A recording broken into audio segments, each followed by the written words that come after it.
Yo, Atlas speaking and welcome to part 6 of What If I Was Reborn in Jujutsu Kaisen as Toji Zenin's brother and obtain the 8 gates. Let the tale begin. Chapter 126, A Chain of Relentless Assaults. That tone really pisses me off. Sukuna looked at Zen'in Shinsuke and couldn't help but sneer. Honestly, you're even more annoying than Gojo Satoru. There were two humans Sukuna despised above all. Gojo Satoru and Zen'in Shinsuke. And because Gojo had been sealed for some time now, Sukuna's hatred toward him had cooled ever so slightly, which only made his hatred for Shinsuke burn hotter. Look around. With all these trash humans here, do you know what your greatest weakness is? Sukuna's lips curled upward. You're just like Gojo. Being surrounded by weaklings only makes you weaker. Why had Gojo been sealed? Because the battlefield was full of civilians. Because he got distracted when a certain friend suddenly appeared. In the end, the truth was simple. True monsters are only strongest when alone. Too many bonds only drag you down. That was why Sukuna could never coexist with humans. Nor with curses. What the hell do you mean by that? You saying I'm weak? Kashimo bristled instantly, purple lightning exploding off his body as he prepared to rush Sukuna. But Shinsuke grabbed him by the collar with one hand, shaking his head calmly. Too slow. I don't have the patience to let you two warm up. Before Kashimo could even process those words, Shinsuke's silhouette vanished. Boom! By the time Kashimo reacted, Shinsuke and Sukuna were already clashing at full speed, their figures flickering through buildings, too fast for the eye to track. Quit stalling and summon your Shikigami already. Shinsuke opened 7 gates in an instant, delivering a brutal kick that sent Sukuna crashing through an entire building. He barked angrily as he attacked. Sukuna staggered to his feet, a sharp pain stabbing through his abdomen. Blood sprayed from his lips. You sneak-attacking bastard. Of all things, to blitz him with such ferocity when he wasn't looking. That was just dirty. Furious, Sukuna flicked his wrist. And countless razor-thin slashes shot outward like a barrage. Shinsuke didn't even bother dodging properly. He tore through concrete and rubble like a humanoid crimson tyrannosaurus, charging straight at Sukuna again. The slashes struck his hardened red skin, leaving nothing more than faint marks. After being tempered by Sukuna's endless slicing barrage last time, these trivial cuts couldn't even break his defense anymore. Freak! Sukuna cursed as he reinforced his body with a surge of cursed energy, pulling back to create distance. The last thing he wanted right now was to trade blows with this monster. Forming a rapid sequence of seals, he summoned dozens of rabbit escape Shikigami, filling entire floors and hallways to hinder Shinsuke's advance. The rabbits might lack destructive power, but their ability to obstruct was unmatched. Their mass slowed Shinsuke down just enough. Using that moment, Sukuna widened the gap and formed another seal, cursed energy erupting around him. A colossal black and white devil hound erupted forth, jaws gaping wide. Its bite force shattered buildings like twigs as it lunged straight for Shinsuke. Its massive, fanged maw descending like a beast from myth. Roar! Facing the oncoming black and white divine dog, Shinsuke tightened his fist and fired a point-blank daytime tiger. The white tiger-shaped shockwave tore the divine dog apart in a single instant. Max Elephant! The moment the hound shattered, a fully manifested elephant plummeted from the sky, smashing through the skyscraper and crushing Shinsuke deep into the ground. Whoosh! A tsunami surged from its trunk, towering over 10 meters high, swallowing everything. The onlookers, unable to help, dragged the injured and scrambled to higher ground. What the hell, I asked that. Even Kashimo snapped in frustration. Isn't Sukuna's technique supposed to be slash-based? Why does he have monsters like these? How is this supposed to be winnable? If Sukuna could use such overwhelming Shikigami, defeating them alone was already a problem, never mind defeating Sukuna himself. Good thing he didn't charge in first. Observing Sukuna's arsenal was looking like the smarter choice. That's not Sukuna's technique. It's Fushiguro's. Yuji's eyes never left the battlefield.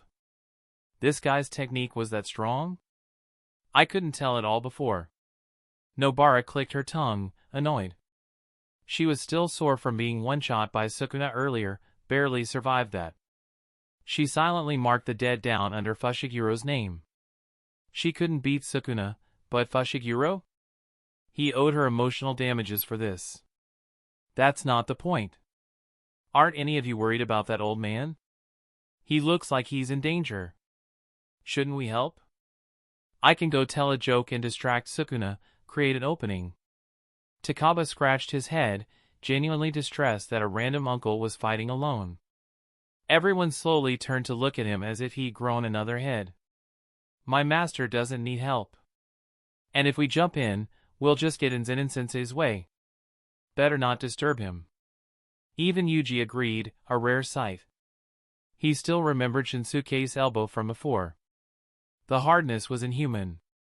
Boom! A terrifying roar erupted from the sea of waves. A single punch blasted the entire tsunami straight upward, turning it into torrential rain. Soaked head to toe, Shinsuke stepped across the air itself and located Sukuna's position instantly.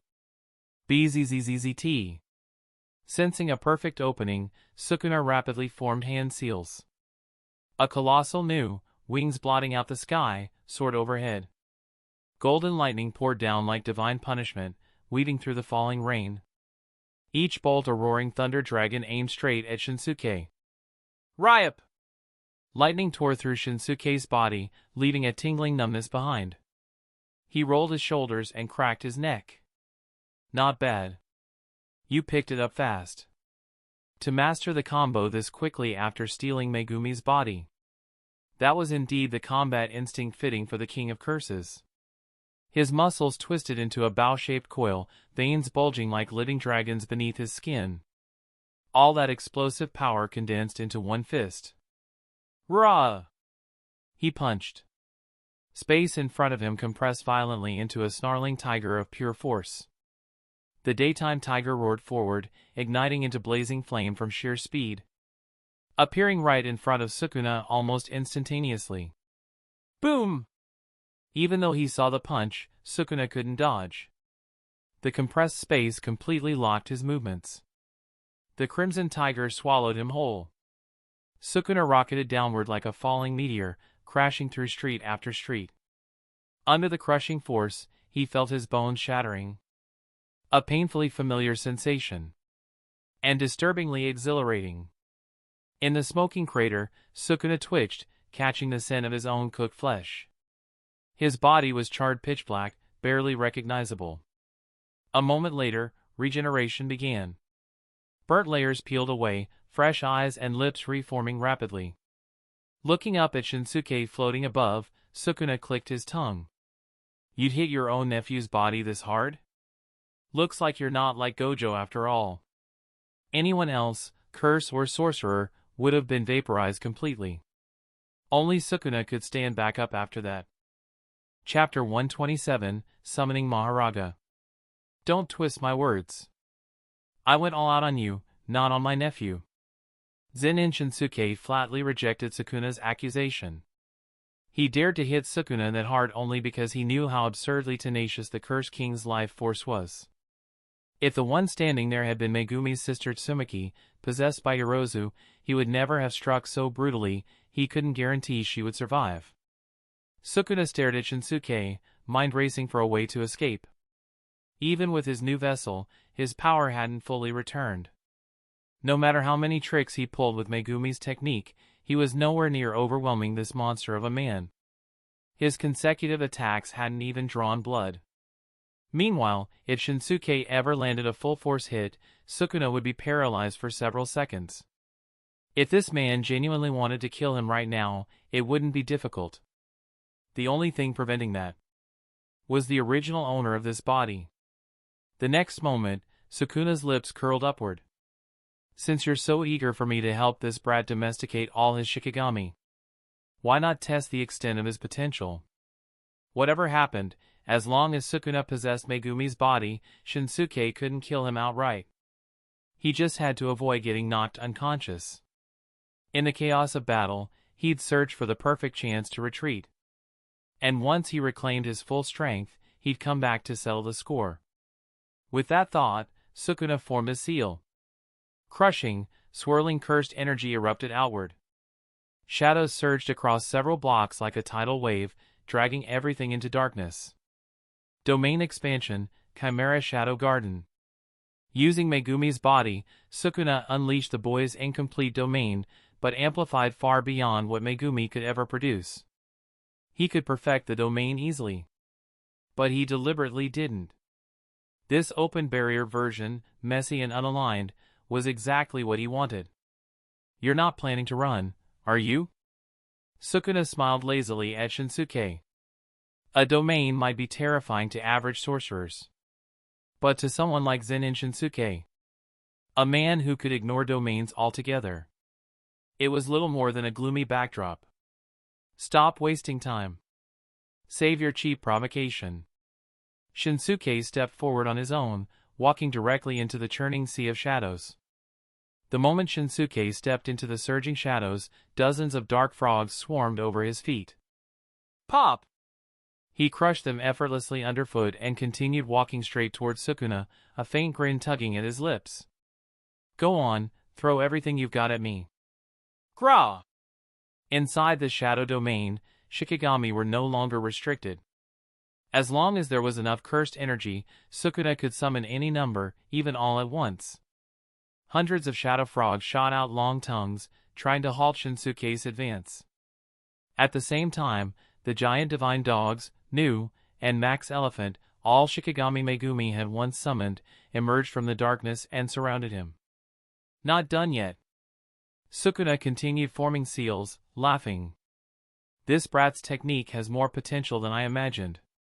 Two new Shikigami materialized. Kongo, Piercing Bull, and Enrika, Round Deer. Kongo, a 3-meter-tall bull Shikigami, lunged forward instantly. The moment Shinsuke was slowed by the frog tongues, Kondo's horns slammed into him and sent him flying backward. Feeling the brute force behind the blow, Shinsuke actually paused in mild surprise. Stronger than before? Because of the domain? Or something else? Earlier, when Sukuna used 10 shadows outside a domain, the huge, unstable sizes of the Shikigami were intentional. Sukuna had deliberately destabilized their forms to enlarge their range and aggressiveness. The benefit? They were harder to destroy completely. The reason why Divine Dogs and Max Elephant kept reappearing even after Shinsuke smashed them. The drawback? They couldn't act independently. Their raw strength was weakened. But inside the domain, every Shikigami regenerated immediately, no matter how many times Shinsuke destroyed them.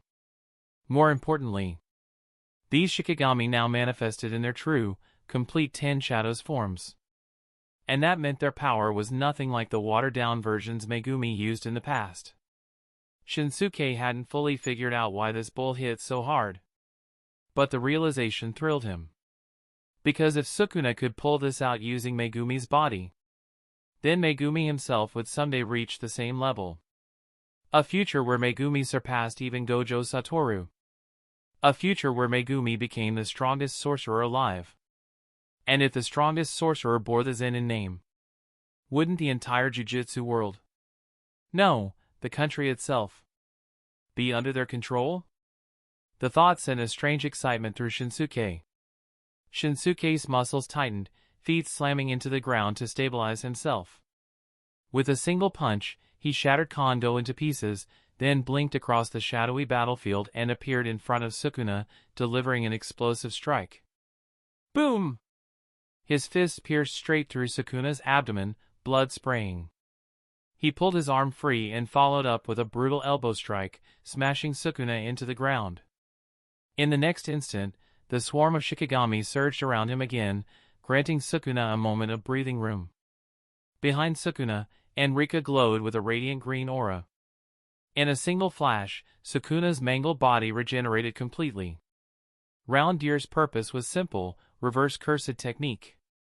As long as it was active, Sukuna essentially had auto-healing on cooldown, every injury instantly repaired. While Sukuna recovered, Shinsuke was swallowed by yet another surge of water. The moment he resurfaced, tens of thousands of rabbits pinned him down again. Sukuna looked at his army of Shikigami.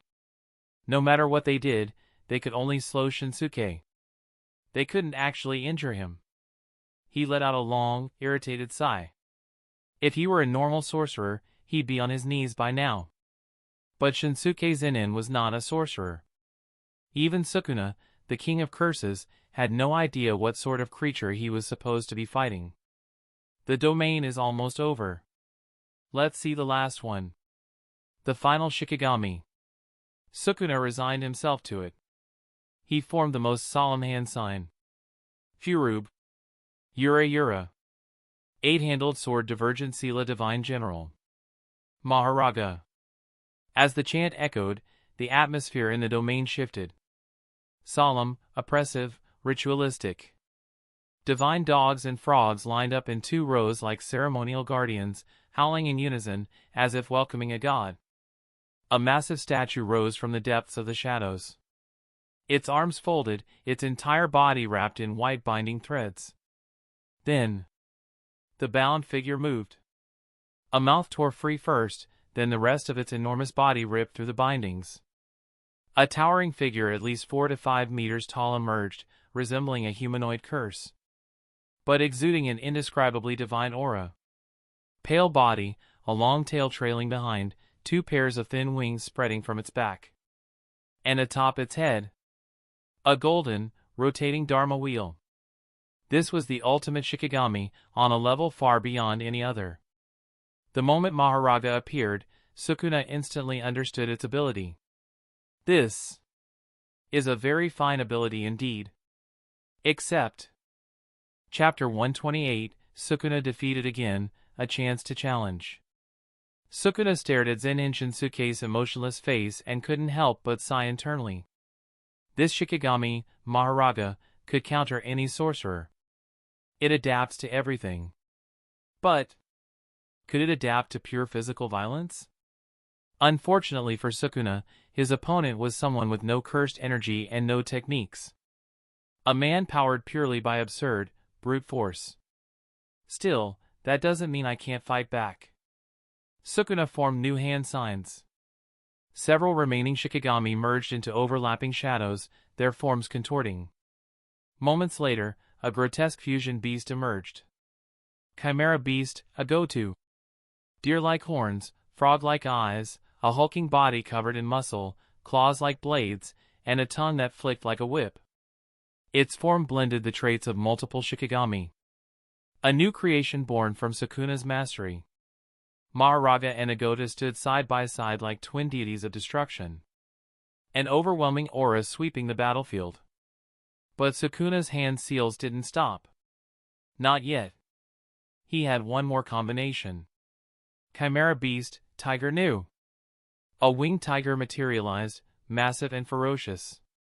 White forehead, sharp-eyed gaze, wings unfurled like storm clouds. Even a single glance was enough to make the weak collapse in terror. At this moment, the domain dissolved. But instead of weakening, the 3 summoned Shikigami only grew stronger, freed from the domain's constraints.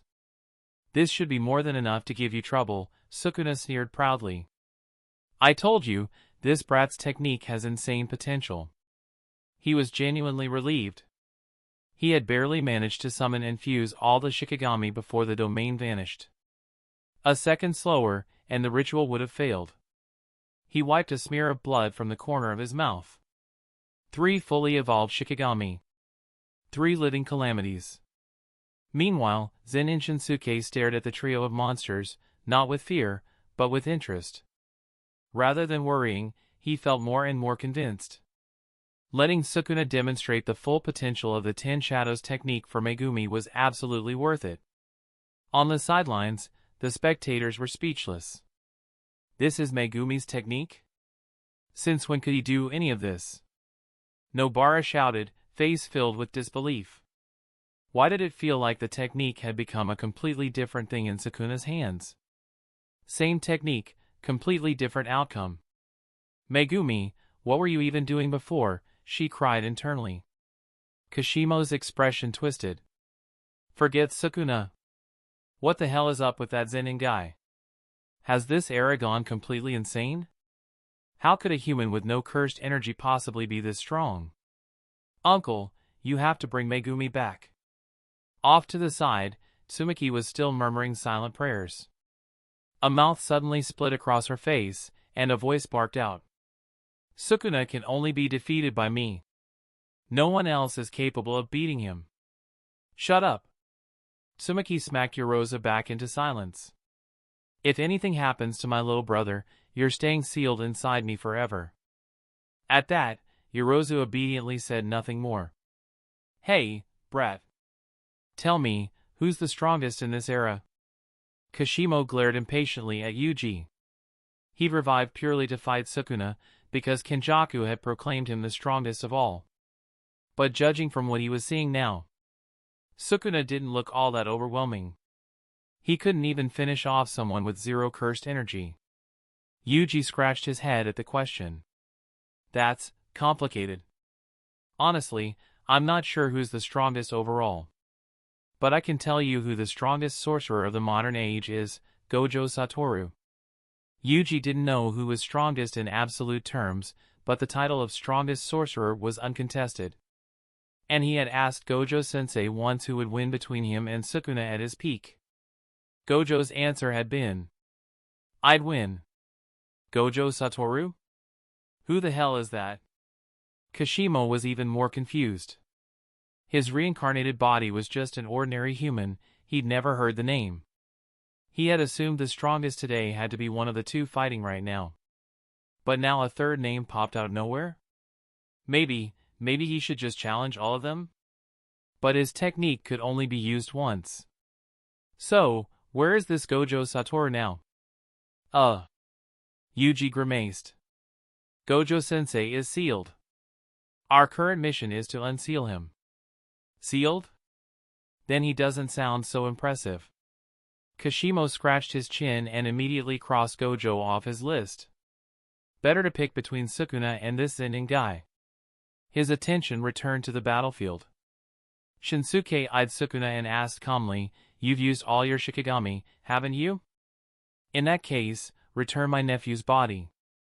The moment he finished speaking, Shinsuke vanished. Roar! A brutal scream shook the air. Shinsuke was already on the back of the giant tiger Shikigami, tearing its wings clean off. As the beast roared, the severed wings detonated into blinding lightning that slammed into Shinsuke, leaving scorched black imprints across his blood-red skin, before fading into shadow and dissipating entirely. Ignoring the searing thunder, Shinsuke drove his fist into the tiger's skull, crushing it inward. In the next instant, the entire beast unraveled into black mist. That's one. The weakest.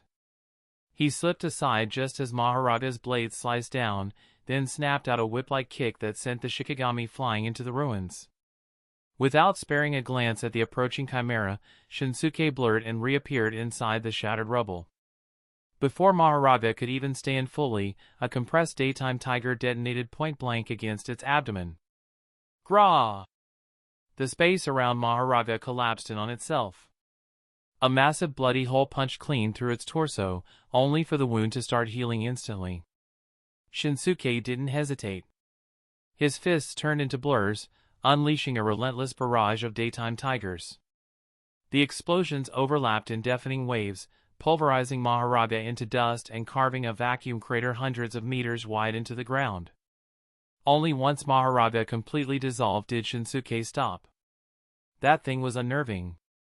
He couldn't tell whether it would adapt to his life force-infused strikes, so the only correct move was to erase it as fast as possible. With Maharaga gone, the remaining chimera, Agito, was trivial. It possessed the abilities of several Shikigami, strength, speed, reverse curse technique, and more. Each ability alone posed no threat to Shinsuke, combined, they still didn't matter. As Agito lunged toward him, Shinsuke flickered and ended it with two quick daytime tigers.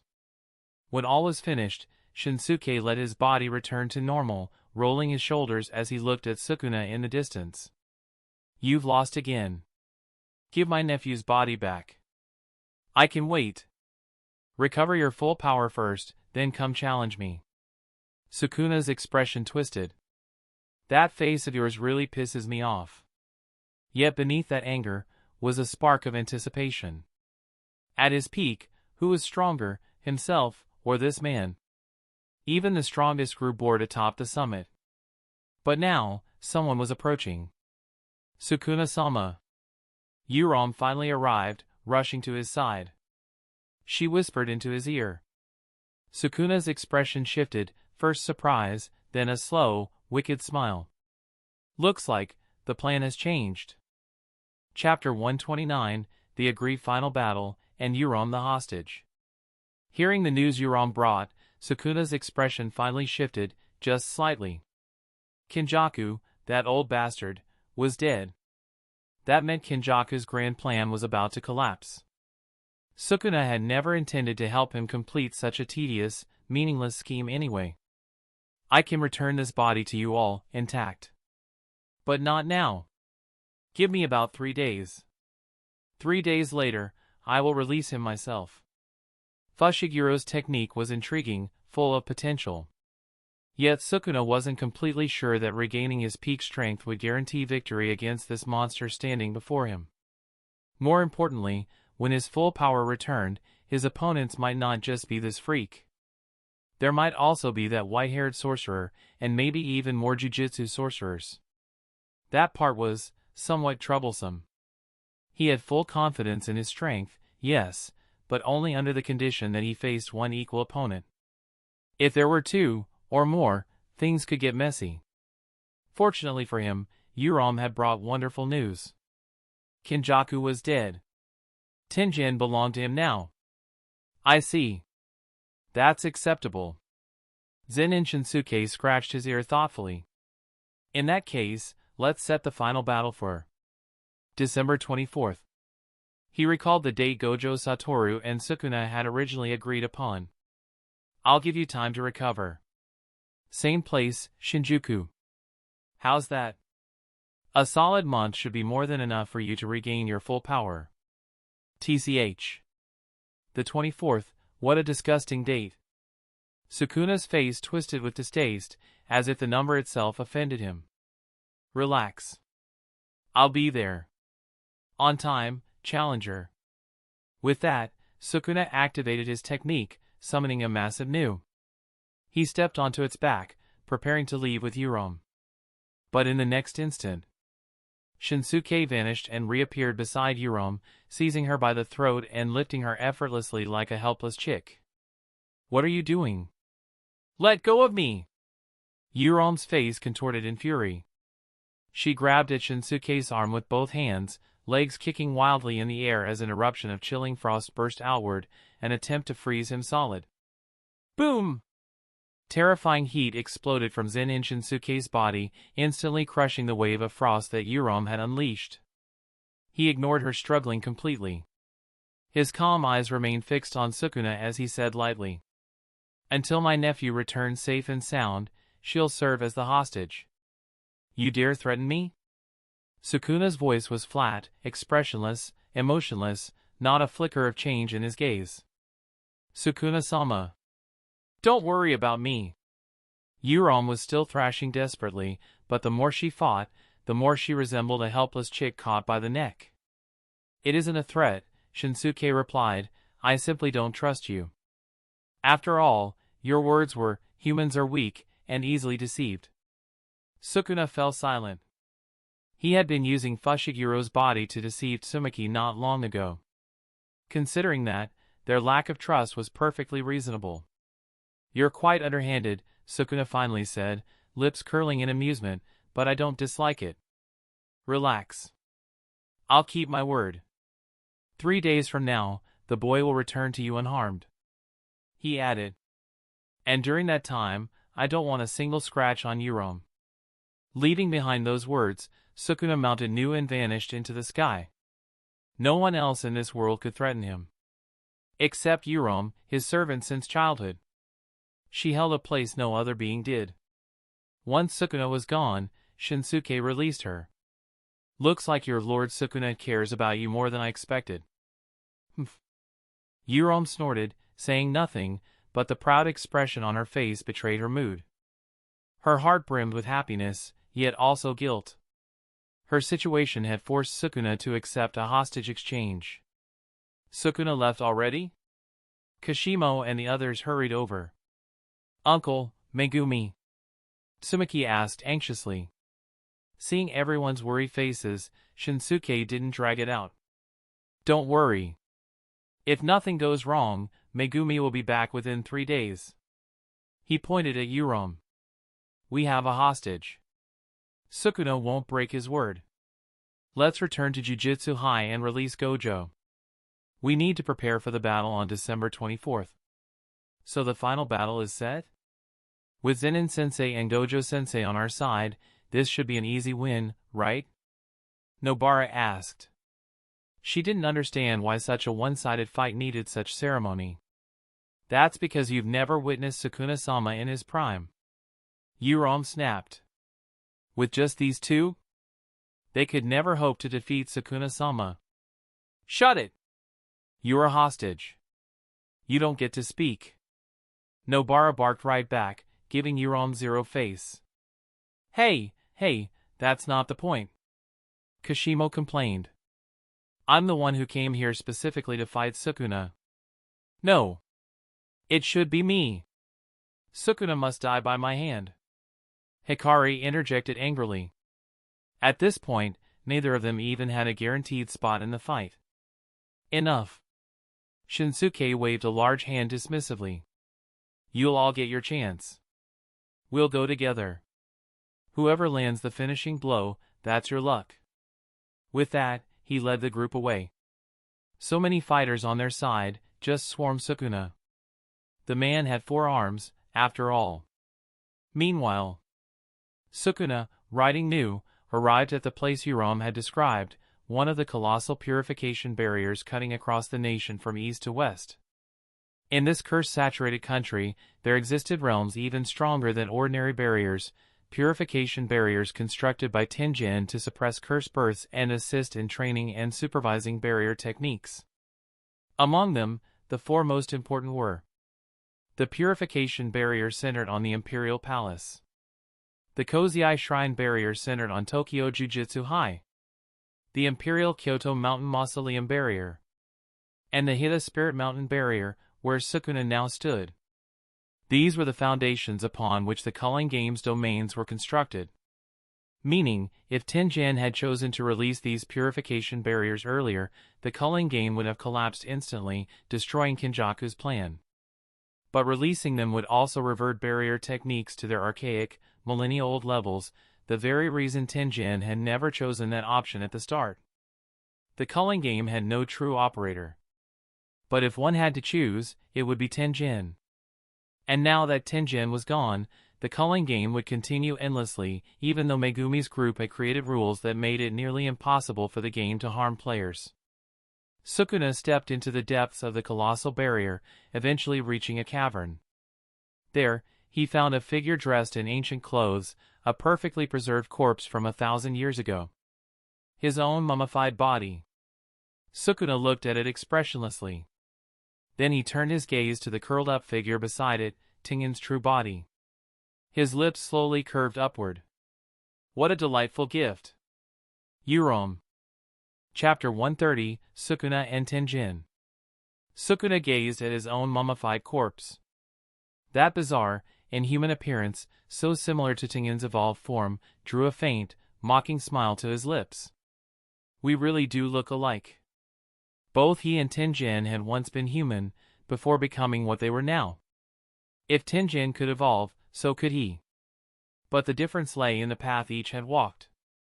As Sukuna drifted further toward Curse, his power only grew, until he was crowned the King of Curses. Tenjin, on the other hand, did not gain strength through evolution. The more he transformed, the more he blended into the world itself. Sukuna's fate was mortality.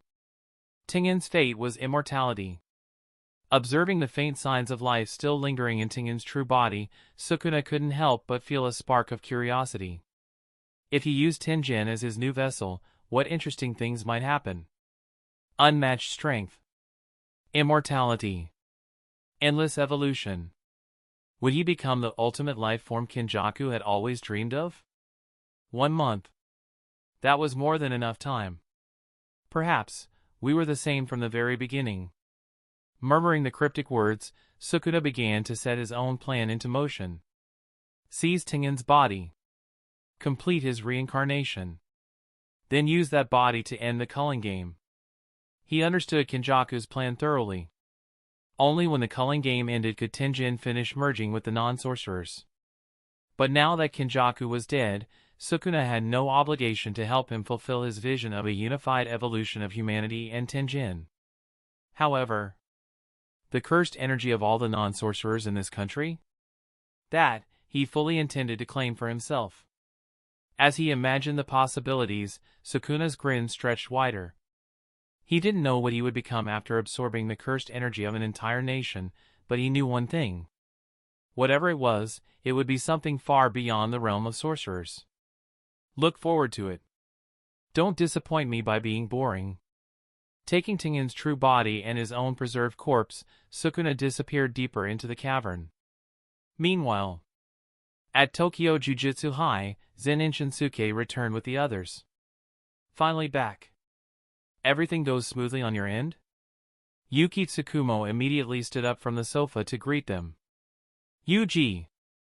You're okay. Choso rushed to Yuji's side, examining him worriedly as though expecting hidden injuries. We're all fine, Yuji assured him. Megumi just needs a bit more time before he comes back. Good, wait.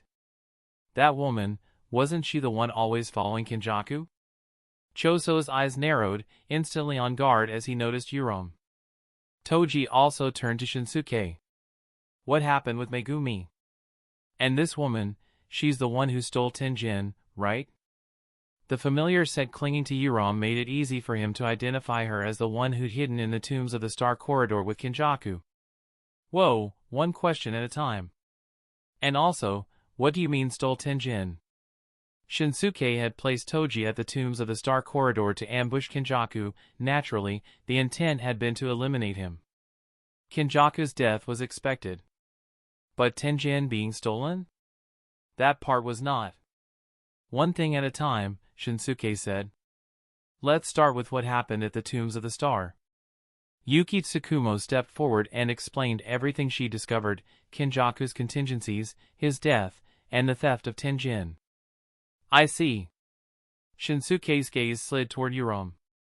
He hadn't expected Kenjaku to pull a scheme within a scheme, already prepared for what would happen after his death. But would Sukuna really follow Kenjaku's plan? Binding vows, for monsters like Kenjaku and Sukuna, breaking one wasn't impossible. It would simply take some cost. Whatever. Tengen's probably already in Sukuna's hands. First, let Shoko take Tsumaki down for treatment. Then let's free Gojo Satoru. He still needs to fight Sukuna in Shinjuku on December 24th. So Gojo-sensei is finally coming out? That's great! Okatsu, who'd returned a day early, couldn't hide his excitement. Now all that's left is the final step. Once we finish that, everything will finally be over, right? As long as Sukuna is killed, the Jujutsu world can return to peace. Isn't that about as hard as killing Gojo? Kyusuke blurted out. The memory of Shinsuke's battle against Sukuna in Shibuya still haunted him. Yes, Shinsuke won, but he'd been seriously injured. And that Sukuna hadn't even been complete. Next time, they would face the true king of curses.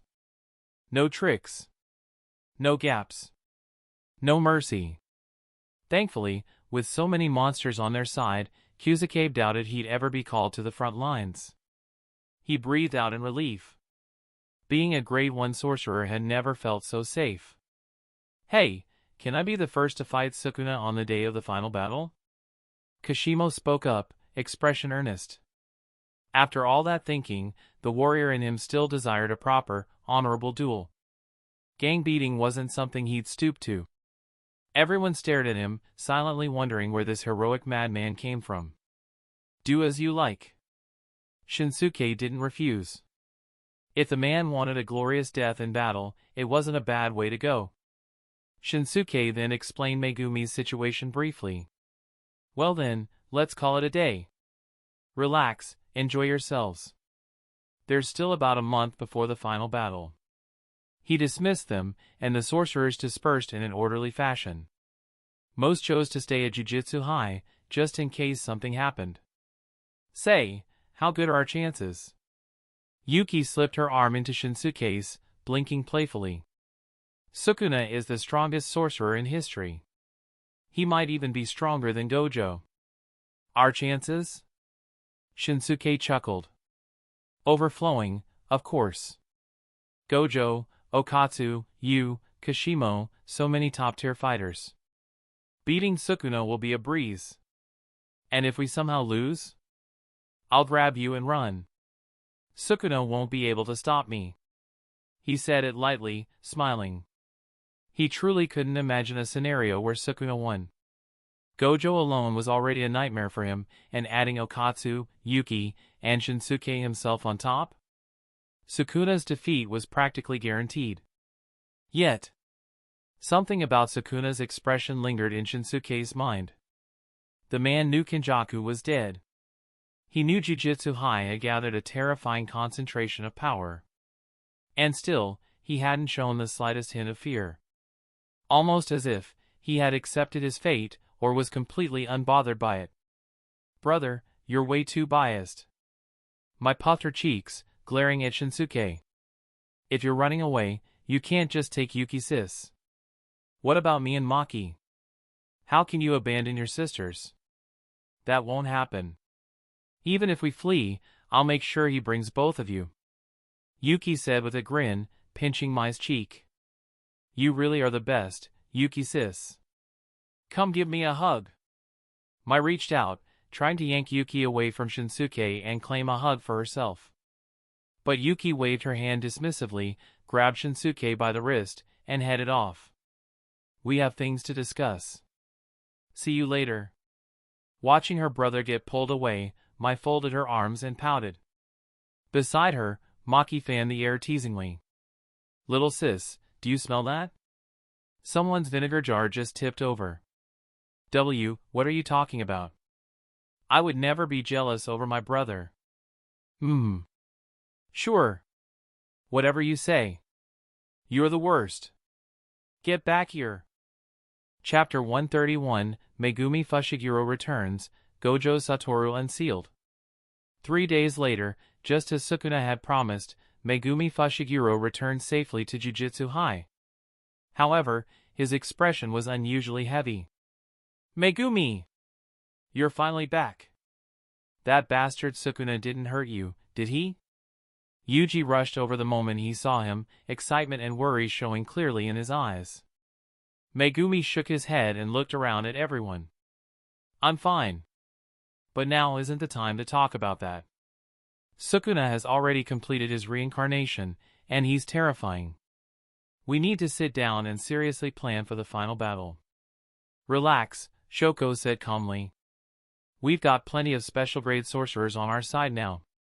And you came back just in time. Today's the day we unseal Gojo-sensei. As she spoke, Shoko appeared pushing Hanakurisu in a wheelchair. Megumi! Are you okay? The moment she saw him, Hana stood up reflexively, almost forgetting her injuries, desperately trying to check if the man she loved had been hurt. Seeing her, and recalling Sukuna's actions, Megumi finally remembered who she was. The girl he had once saved by accident when they were children. Hana. I'm sorry. About what happened before. Megumi bowed his head sincerely. If not for him, she never would have been gravely injured by Sukuna. It's not your fault. Hana smiled faintly and shook her head. When Sukuna had torn apart her wings, she had truly believed she would die. Fortunately, she'd been rescued in time, and with Shoko and Yuta's reverse curse technique, she'd recovered enough to use her abilities again. Toji, see that? Zen'in Shinsuke clapped Toji on the shoulder teasingly. Megumi's practically ready to settle down already. You sure you don't want to find someone too? I agree with Uncle, Tsumaki added seriously. Dad, you really should consider it. Her mother had been gone for years. No word. No trace. Her father shouldn't have to shoulder that loneliness alone. Smack. Toji brushed Shinsuke's hand away without expression. Mind your own business. Then he turned to Tsumaki. You're old enough to find a boyfriend yourself, Tsumaki.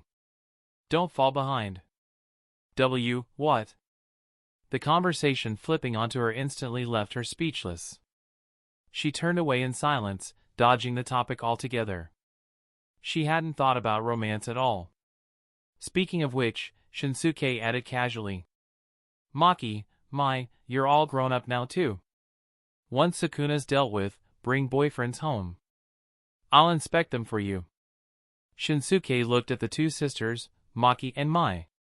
He had raised them since they were little. Calling himself their second father wouldn't be an exaggeration.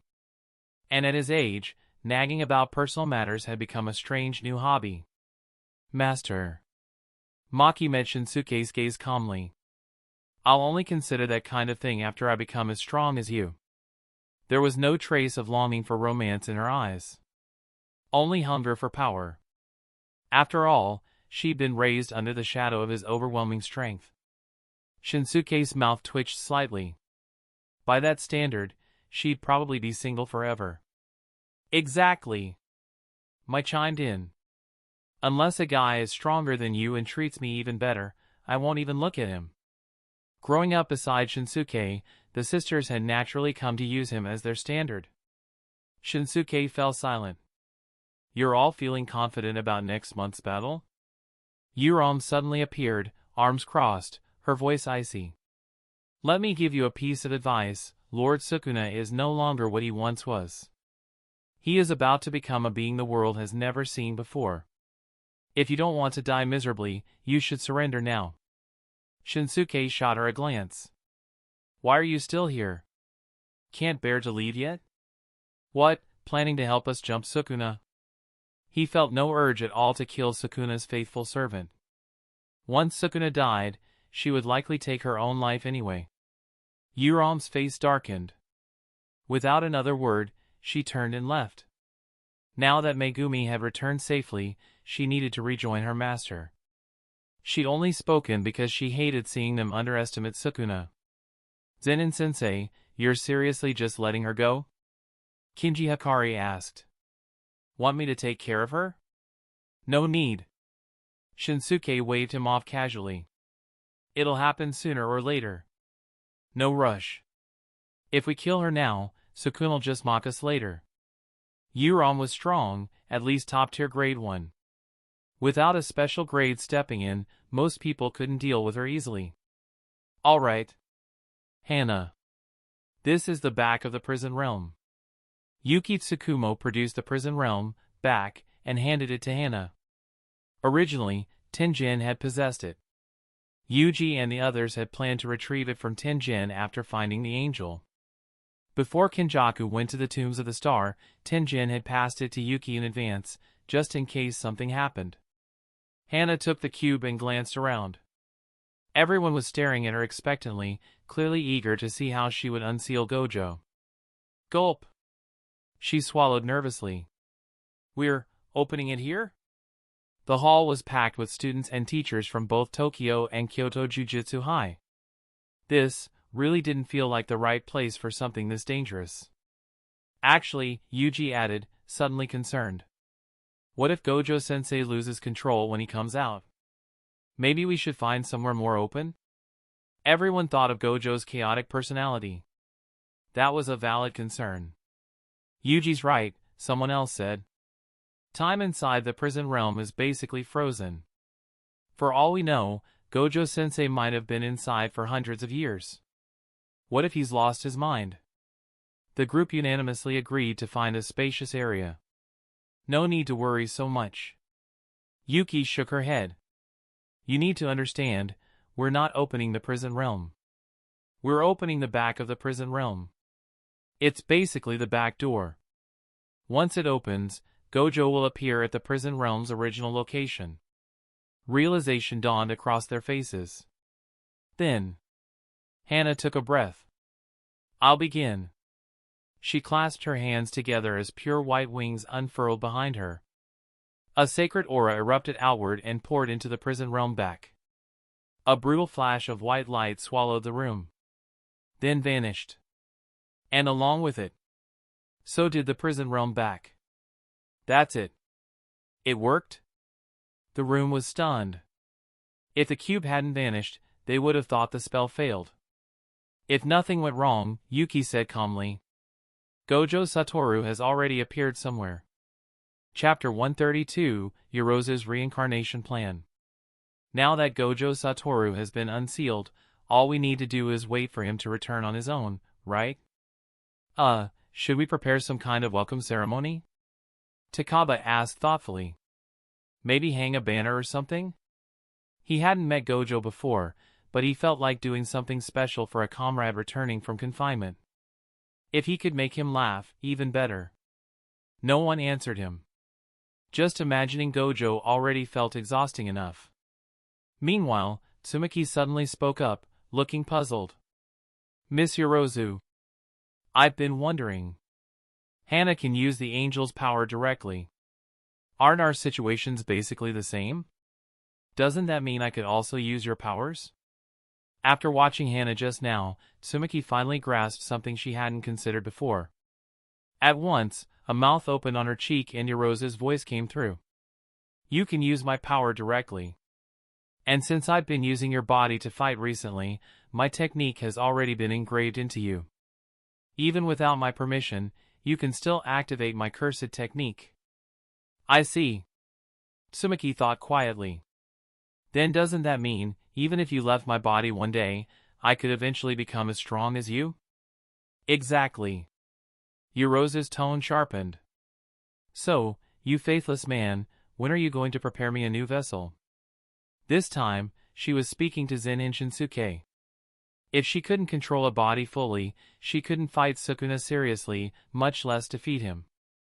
If she remained in Tsumaki's body, she wouldn't even be able to die by Sukuna's hand.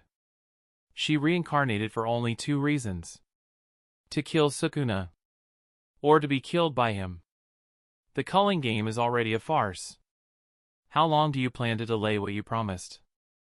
Yorozu pressed Shinsuke. Now that her technique had been fully replicated inside Tsumaki, there was no longer any reason for him to keep her stuck here. Shinsuke considered this for a moment. Honestly, I don't know much about the details of reincarnation. If you want a new vessel, you can find one yourself. I won't stop you. He could at least grant her that much. Yorozu had chased a single man across 1,000 years. That took insane levels of dedication. Really? Her tone turned eager. Then I won't hold back. Reincarnation is simple. Find a suitable vessel, then turn yourself into a cursed object and make it consume you. I can handle finding a body myself. But you need to give me the method to turn my soul into a cursed object. That was her condition. Finding a host was easy. But forging one's own soul into a cursed object? Among all reincarnated sorcerers, only Sukuna could do that. Even Angel could not. Turning your soul into a cursed object? Shinsuke frowned. How would I know how to do something like that? Yorozu's voice rose sharply. Isn't this Jujutsu society thousands of years old? Are you really telling me not a single method like that exists anymore? Yuki Tsukumo spoke up calmly. As far as I know, there really isn't. I study the soul. And I've never seen such a method recorded anywhere. Principal Yaga nodded. That technique has been lost for several hundred years. Angel, speaking through Hana, snorted. Don't waste your breath. Only Kenjaku and Sukuna ever knew how. No one else. And reincarnation through possession is a sin against nature anyway, she added coldly. You should just stay in that girl's body. Coexistence is the only acceptable path. Angel had always despised reincarnated sorcerers. Naturally, she wouldn't approve of Yorozu attempting to change vessels. Yorozu snapped. What business is it of yours, you self-righteous old saint? You only live to oppose Sukuna. Listen carefully, Sukuna will be defeated by me, and by me alone. Yorozu instantly bristled when Angel stepped in to lecture her. Crazy woman. I want Sukuna dead, come stop me if you can. Let me tell you, everyone here wants him dead now. You can do nothing but watch as we kill him with our own hands. Angel didn't give her an inch. From the way the two spoke, it was obvious they'd known each other long before. You're asking to die.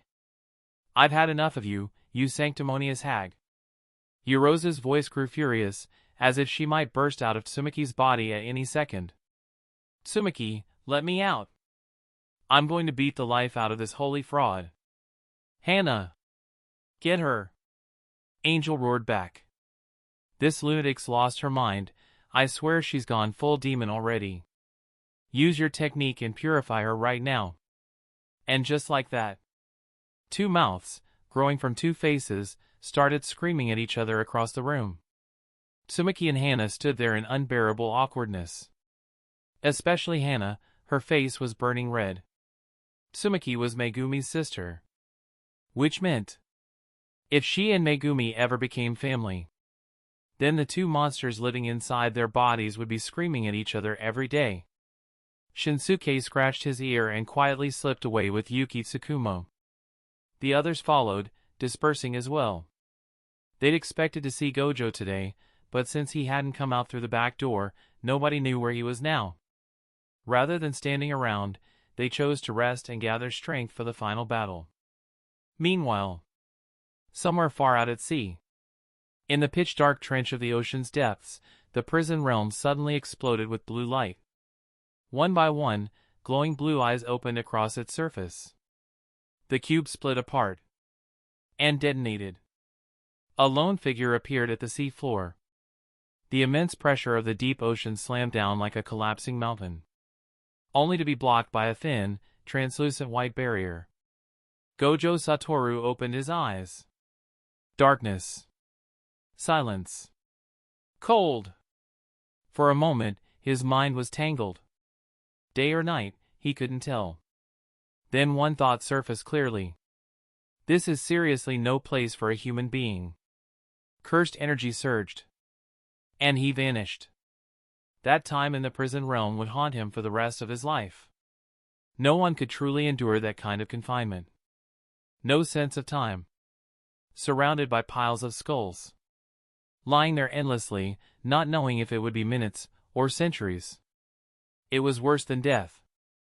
If he hadn't believed in the students he'd trained with his own hands, he might have killed himself in there. When he finally reached the surface and saw blue skies again, breathed in fresh air, Gojo felt lighter than ever before. Now this is where people are meant to live. After a brief moment of emotional recovery, he began piecing together what might have happened. Right now, the most important thing was to track down the bastard who had stolen his best friend's body and take it back. Wait. What's today's date again? Chapter 133, a high-stakes gamble before the final battle. The sound of combat echoed through the training hall at Jujutsu High. Yuji Itadori was sparring with Kusakabe. With a clean over-the-shoulder throw, Kusakabe flipped Yuji onto the mat, then calmly slipped his hands into his pockets and looked down at him with a puzzled stare. The upcoming fight, we're not even going to be the main force. So why are you still training like your life depends on it? Lately, Yuji had been showing up every day to spar with him, pushing himself non-stop. Yuji rolled onto his back, staring at the ceiling. After a long silence, he finally spoke. Being stronger is never a bad thing, right?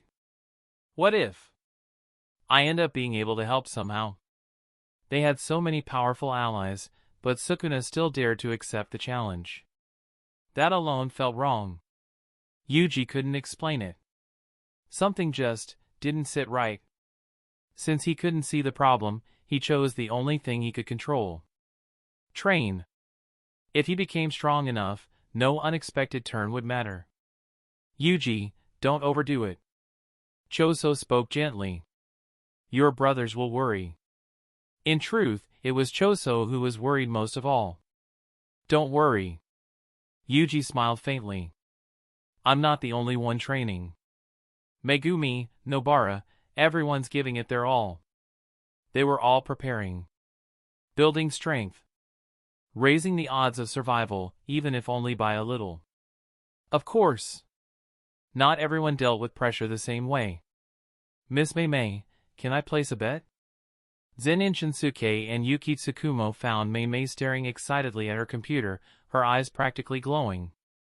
She looked up and brushed back her hair elegantly. Of course, Zen'in-sensei. How much are you betting? Now that the existence of curses was public knowledge, the underground jujutsu gambling industry had exploded overnight into a gold rush. And Mei, just from collecting online entry fees alone, she'd already made 5 billion yen. I'll go all in with one card. Shinsuke tossed down a credit card. Jujutsu sorcerers win. The money itself wasn't much, mostly looted from the higher-ups. Might as well gamble a little and make some side cash. Ah, but you'll need to pick a specific winner. Mei reminded him. Right now, everyone is already betting on the sorcerer side. Online, not only had curse information gone public. Profiles of major sorcerers had been released as well. Mei had even posted Sukuna's battle record, along with brief bios of everyone fighting for Jujutsu High. For example, Gojo Satoru, special grade sorcerer, strongest of the modern era. Along with Okatsu Yuta, Tsukumo Yuki, Kashimo, Yorozu, Yuji, Megumi, and more. The entire nation was watching. And betting. Beneath each name was the total amount of money bet on that person in the gambling pool. Because the sorcerer side had such overwhelming numbers, almost no one bet on Sukuna. Almost. There were still a few high-risk gamblers hoping to strike it rich by betting against the crowd. Some even created multiple accounts to spread their bets among different candidates. Then I'll bet on myself. Shinsuke glanced at his profile and laughed. His title still read, Special Grade, Special. The number of people who believed Sukuna would die by his hands could be counted on one hand. Which meant the total bet under his name was pitifully low, only a few 100,000. At the very top was Gojo Satoru. The amount bet on Sukuna dying by Gojo's hands had already surpassed 10 billion yen. And there were still 2 weeks left before the deadline. Aside from Gojo, the combined betting totals for Yuta, Yuki, Kashimo, Yorozu, and others had also exceeded 10 billion. After all, the words special grade and ancient sorcerer carried a legendary aura. But grade 1 sorcerers? Their odds were barely worth mentioning. A few 100,000 here. A couple million there. Even the highest barely scraped 10 million yen. Not a single one broke into the 100 million range. Zen'in-sensei, are you sure you want to put everything on yourself? Mei paused while entering his card number. I know you're strong, but who lands the killing blow in a group fight is impossible to predict. With so many monsters on the field, one mistake and the jackpot would vanish.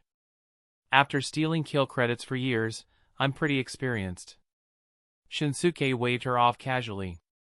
And Sukuna isn't weak. There's even a chance we can't kill him at all. If that happens, this money probably won't matter anyway. Alright. When Shinsuke finally entered the amount. 10 billion. Shinsuke's betting total skyrocketed. Across the network, countless bettors rubbed their eyes in disbelief. Who in the world just dumped 10 billion on a special grade, special? Did they think special really meant special? Those who knew the jujutsu world even a little immediately labeled the mystery gambler a sucker burning money. Someone getting scammed in real time. I'll bet 10 billion too. A familiar voice spoke. Gojo Satoru casually tossed down a card. Put it all on me. Then he glanced at Zen'in Shinsuke. Thanks. For what you did with Suguru. Hearing that from Gojo felt unsettling. Shinsuke gave him a sideways look. You're thanking people now? Did the prison realm sand down your edges? Gojo's lips twitched. Just hearing that cursed thing made his skin crawl. Sure enough, this guy hadn't changed at all. Maybe, Gojo muttered. Too bad the prison realm's destroyed. Otherwise, you could have gone inside and tried it yourself. He already knew everything that had happened while he'd been sealed. If not for this irritating man, Jujutsu High probably wouldn't look this alive right now.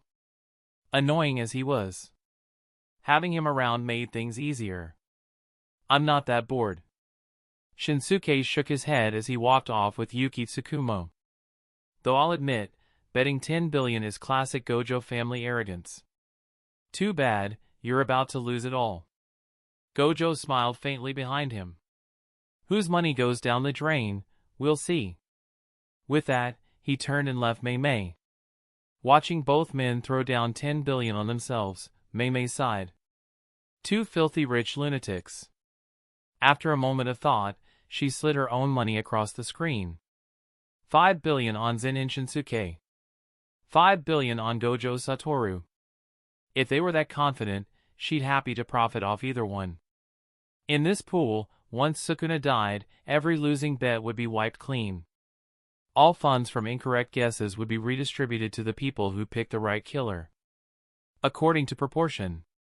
In simpler terms, guess correctly, and you walk away rich. Very rich. The sound of combat echoed through the training hall at Jujutsu High. Yuji Itadori was sparring with Kusakabe. With a clean over-the-shoulder throw, Kusakabe flipped Yuji onto the mat, then calmly slipped his hands into his pockets and looked down at him with a puzzled stare. The upcoming fight, we're not even going to be the main force. So why are you still training like your life depends on it? Lately, Yuji had been showing up every day to spar with him, pushing himself non-stop.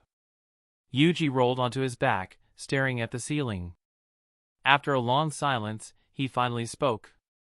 Being stronger is never a bad thing, right? What if I end up being able to help somehow? They had so many powerful allies, but Sukuna still dared to accept the challenge. That alone felt wrong. Yuji couldn't explain it. Something just didn't sit right. Since he couldn't see the problem, he chose the only thing he could control. Train. If he became strong enough, no unexpected turn would matter. Yuji, don't overdo it. Choso spoke gently. Your brothers will worry. In truth, it was Choso who was worried most of all. Don't worry. Yuji smiled faintly. I'm not the only one training. Megumi, Nobara, everyone's giving it their all. They were all preparing. Building strength. Raising the odds of survival, even if only by a little. Of course, not everyone dealt with pressure the same way. Miss Mei Mei, can I place a bet? Zen'in Shinsuke and Yuki Tsukumo found Mei Mei staring excitedly at her computer, her eyes practically glowing. She looked up and brushed back her hair elegantly. Of course, Zen'in-sensei. How much are you betting? Now that the existence of curses was public knowledge, the underground jujutsu gambling industry had exploded overnight into a gold rush. And Mei Mei, just from collecting online entry fees alone, she'd already made 5 billion yen. I'll go all in with one card. Shinsuke tossed down a credit card. Jujutsu sorcerers win. The money itself wasn't much, mostly looted from the higher-ups. Might as well gamble a little and make some side cash. Ah, but you'll need to pick a specific winner. Mei Mei reminded him. Right now, everyone is already betting on the sorcerer side. Online, not only had curse information gone public, profiles of major sorcerers had been released as well. Mei Mei had even posted Sukuna's battle record, along with brief bios of everyone fighting for Jujutsu High. For example, Gojo Satoru, special grade sorcerer, strongest of the modern era. Along with Okatsu Yuta, Tsukumo Yuki, Kashimo, Yorozu, Yuji, Megumi, and more. The entire nation was watching and betting. Beneath each name was the total amount of money bet on that person in the gambling pool. Because the sorcerer side had such overwhelming numbers, almost no one bet on Sukuna. Almost. There were still a few high-risk gamblers hoping to strike it rich by betting against the crowd. Some even created multiple accounts to spread their bets among different candidates. Then I'll bet on myself. Shinsuke glanced at his profile and laughed. His title still read, Special Grade, Special.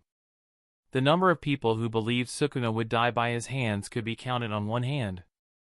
Which meant the total bet under his name was pitifully low, only a few 100,000. At the very top was Gojo Satoru. The amount bet on Sukuna dying by Gojo's hands had already surpassed 10 billion yen. And there were still 2 weeks left before the deadline. Aside from Gojo, the combined betting totals for Yuta, Yuki, Kashimo, Yorozu and others had also exceeded 10 billion. After all, the words Special Grade and Ancient Sorcerer carried a legendary aura. But Grade 1 sorcerers? Their odds were barely worth mentioning. A few 100,000 here. A couple million there. Even the highest barely scraped 10 million yen. Not a single one broke into the 100 million range. Zen'in-sensei, are you sure you want to put everything on yourself? Mei paused while entering his card number. I know you're strong, but who lands the killing blow in a group fight is impossible to predict. With so many monsters on the field, one mistake and the jackpot would vanish. After stealing kill credits for years, I'm pretty experienced. Shinsuke waved her off casually. And Sukuna isn't weak. There's even a chance we can't kill him at all. If that happens, this money probably won't matter anyway. Alright. When Shinsuke finally entered the amount. 10 billion. Shinsuke's betting total skyrocketed. Across the network, countless bettors rubbed their eyes in disbelief. Who in the world just dumped 10 billion on a special grade, special? Did they think special really meant special? Those who knew the jujutsu world even a little immediately labeled the mystery gambler a sucker burning money. Someone getting scammed in real time. I'll bet 10 billion too. A familiar voice spoke. Gojo Satoru casually tossed down a card. Put it all on me. Then he glanced at Zen'in Shinsuke. Thanks. For what you did with Suguru. Hearing that from Gojo felt unsettling. Shinsuke gave him a sideways look. You're thanking people now? Did the prison realm sand down your edges? Gojo's lips twitched. Just hearing that cursed thing made his skin crawl. Sure enough, this guy hadn't changed at all. Maybe, Gojo muttered. Too bad the prison realm's destroyed. Otherwise, you could have gone inside and tried it yourself. He already knew everything that had happened while he'd been sealed. If not for this irritating man, Jujutsu High probably wouldn't look this alive right now. Annoying as he was. Having him around made things easier. I'm not that bored. Shinsuke shook his head as he walked off with Yuki Tsukumo. Though I'll admit, betting 10 billion is classic Gojo family arrogance. Too bad, you're about to lose it all. Gojo smiled faintly behind him. Whose money goes down the drain, we'll see. With that, he turned and left Mei. Watching both men throw down 10 billion on themselves, Mei sighed. Two filthy rich lunatics. After a moment of thought, she slid her own money across the screen. 5 billion on Zen'in Shinsuke. 5 billion on Gojo Satoru. If they were that confident, she'd happy to profit off either one. In this pool, once Sukuna died, every losing bet would be wiped clean. All funds from incorrect guesses would be redistributed to the people who picked the right killer. According to proportion. In simpler terms. Guess correctly, and you walk away rich. Very rich. Chapter 134, A Welcome Gift. Is exorcising curses really that profitable? Yuki Tsukumo looked at Zen'in Shinsuke with disbelief after seeing him casually bet 10 billion. She couldn't help feeling a trace of regret for never cashing in herself over the years. As a special grade sorcerer, even with just one high-level job a year, she shouldn't have been this broke, right? It's not that bad. Shinsuke shrugged. Most of that 10 billion came from the higher-ups. Didn't Gojo wipe them out a few days ago? I just picked up some of their spare change. He said it completely straight-faced. In truth, he could have taken more. But Gojo insisted the remaining funds be kept to cultivate new generation talent, instead of lining private pockets. Shinsuke didn't argue. 100 billion was enough. And after tonight, it would probably multiply. No wonder those old fossils stopped showing up and throwing their weight around. Yuki mused. So you guys just killed them all? That was Gojo. Shinsuke corrected. I didn't get my hands dirty. Doesn't matter. Dead is dead. Time passed. The air grew heavier. And finally, the day of the final battle arrived. Everyone converged on Shinjuku. The fighters fought. The spectators watched. The gamblers gambled. The broadcasters streamed. No one was absent. Why are you here? Maki frowned when she spotted Nobito Zen'in leading several core members of the Zen'in clan onto the scene. You're not actually here to help, are you? There was no way the Zen'in clan would act out of kindness. In Maki's mind, they were far more likely to sit back, let both sides bleed, and then swoop in to harvest the leftovers. So? Nalia sneered at her. Not allowed to watch in person? Do we need your approval? He'd come for one reason. To see brother Shinsuke crush Sukuna in front of Gojo. 2 days ago, he'd even dumped his entire 10 billion savings on Shinsuke. As for Nobito, his reason was simple. He just wanted to see how strong Megumi had become. And Zen'in Oji and Junichi? They were just tagging along. If the clan head was here, so were they. TCH. Maki turned away coldly. She turned her head away and stopped paying them any attention. No matter how arrogant those people were back in the Zen'in clan. Here, they had better behave. After all, there were several special-grade sorcerers present. Boom! A monstrous, utterly malignant presence suddenly flooded all of Shinjuku. It slammed directly into the souls of every sorcerer. Raw, undisguised wickedness. Faces pale, everyone felt it. This aura was in a completely different league from what Sukuna had shown in Shibuya. So this is Sukuna at full power, someone murmured. The weight of it caused hearts to sink. His strength far exceeded what they had imagined. Looks like it's about time. Gojo Satoru spoke calmly. Time to begin. TCH, what an unpleasant presence. Even Gojo was slightly surprised.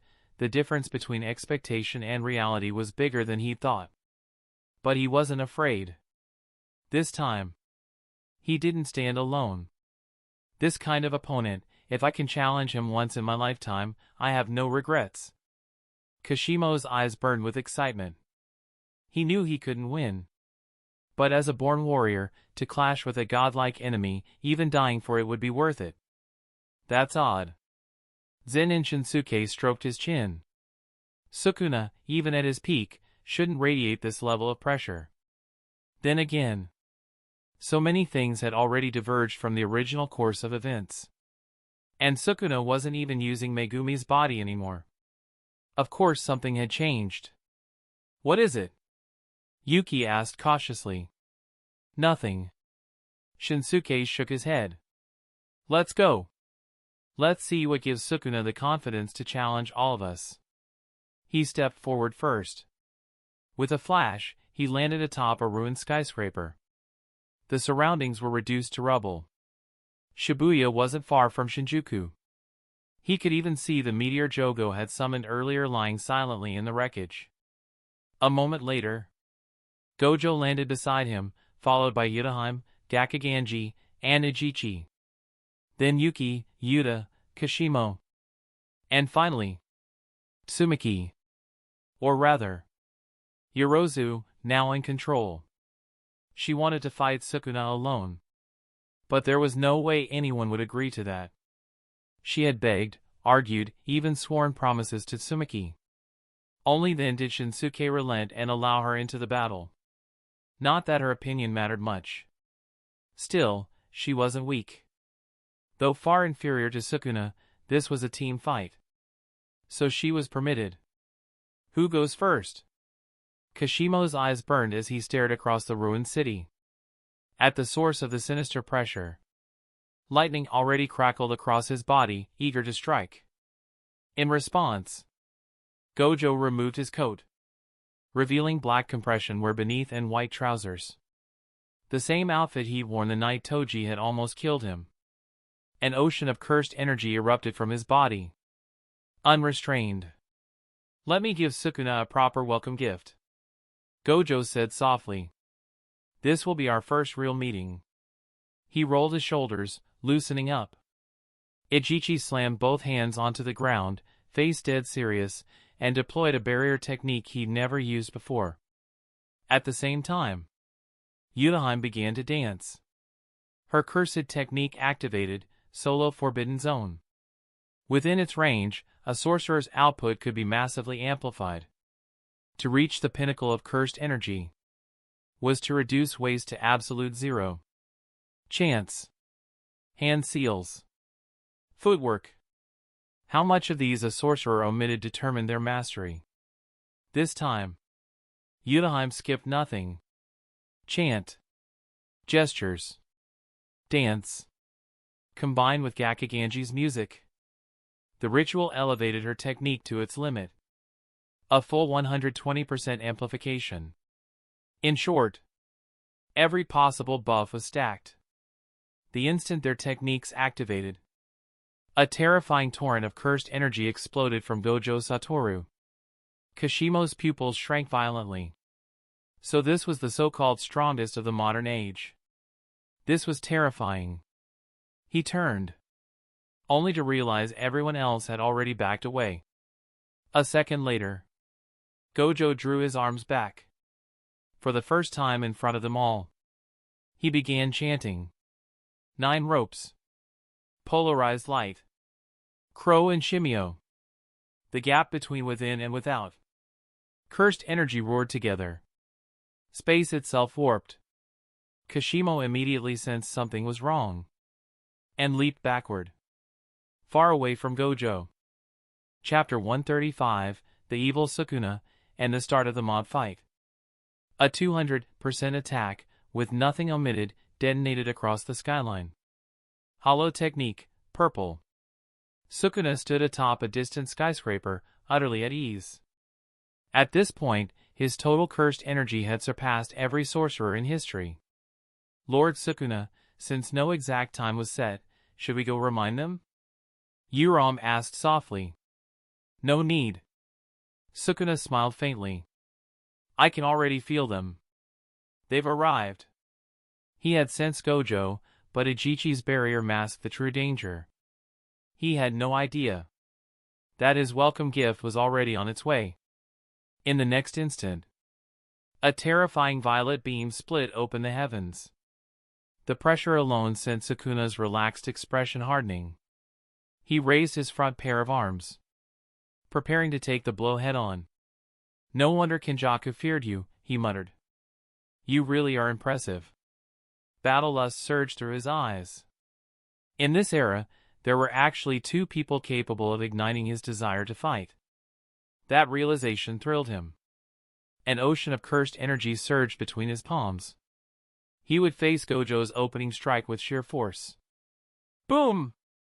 At that moment, infinite attraction and repulsion fused, creating a force capable of warping space itself. Everything in its path was ripped apart. The ground where Sukuna stood fractured and peeled away in shards. Yuram had already retreated. This was a battlefield she could not even approach. Buildings collapsed. Dust and debris devoured the streets. What had already been ruins now resembled a post-apocalyptic wasteland.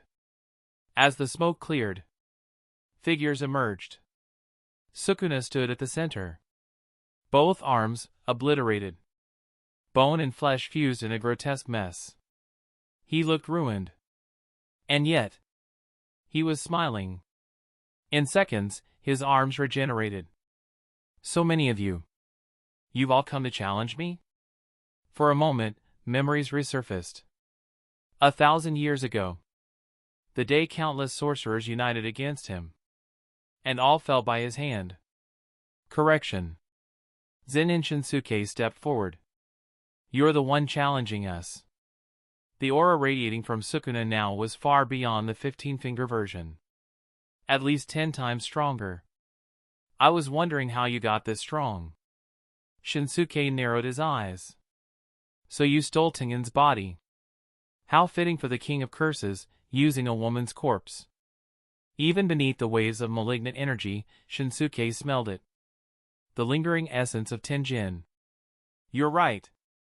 Sukuna chuckled. And I should thank you.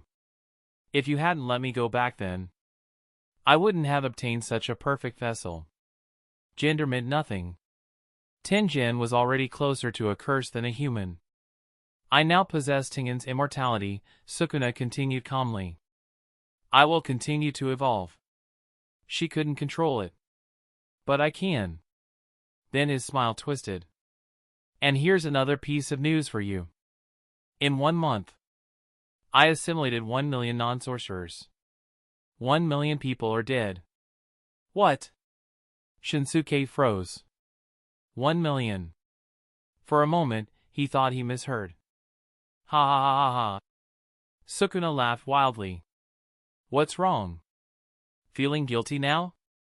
If you had killed me earlier, only your nephew would have died. But because of your mercy, over 1 million ordinary people are dead because of you. Sukuna hurled the words like poisoned blades. Seeking despair. To see that broken expression. Just like Yuji Itadori had worn. After killing this many. How could anyone endure that weight? Shinsuke stood still.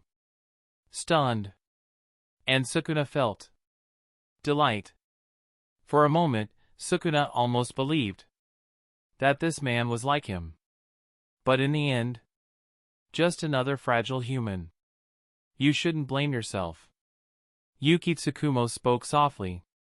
Seeing Shinsuke silent, she thought Sukuna's words had struck home.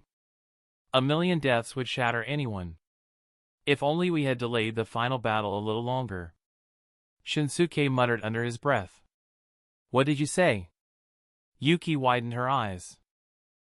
Nothing. I'm fine. He snapped back and looked at Sukuna with a shrug. You're the one who killed them. Yet you dump it all on me, got that much nerve, huh? But whatever. If blaming me helps you sleep, go right ahead. Then, with mock politeness. By the way, challenging all of us at once feels a little unfair to you, don't you think? Want to push the fight back a bit? I'm a big believer in fair play. Wait, you're joking, right? Before Sukuna could respond, Kashimo had already lost patience. Lightning exploded across his body. He became a blur of thunder. I don't have time for nonsense. Sukuna, fight me! Shinsuke scratched his head. Welp. There goes that plan. You don't actually care about ordinary people, do you? Gojo said offhandedly, casting Shinsuke a sideways glance. Then, he entered the fray. Yuya Okatsu and Yorozu followed immediately. Yuya wanted Sukuna dead as quickly as possible. Yorozu just didn't want anyone else stealing the kill. Yuki hung back. She studied Shinsuke carefully, chin in hand. Why are you staring at me? He asked. Listening to Gojo already? I've always been a righteous hero, you know. Then he charged forward as well. Sukuna! If you don't get stronger, you're going to be beaten to death by the lot of us. It almost sounded like he was giving Sukuna advice, pushing him to grow. Yuki hesitated, then shook her head. Couldn't read him at all.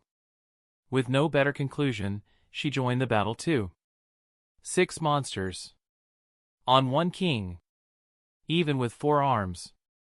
Even stronger than in his prime. Sukuna was overwhelmed. For the first time, he was forced into defense. TCH. This was ridiculous.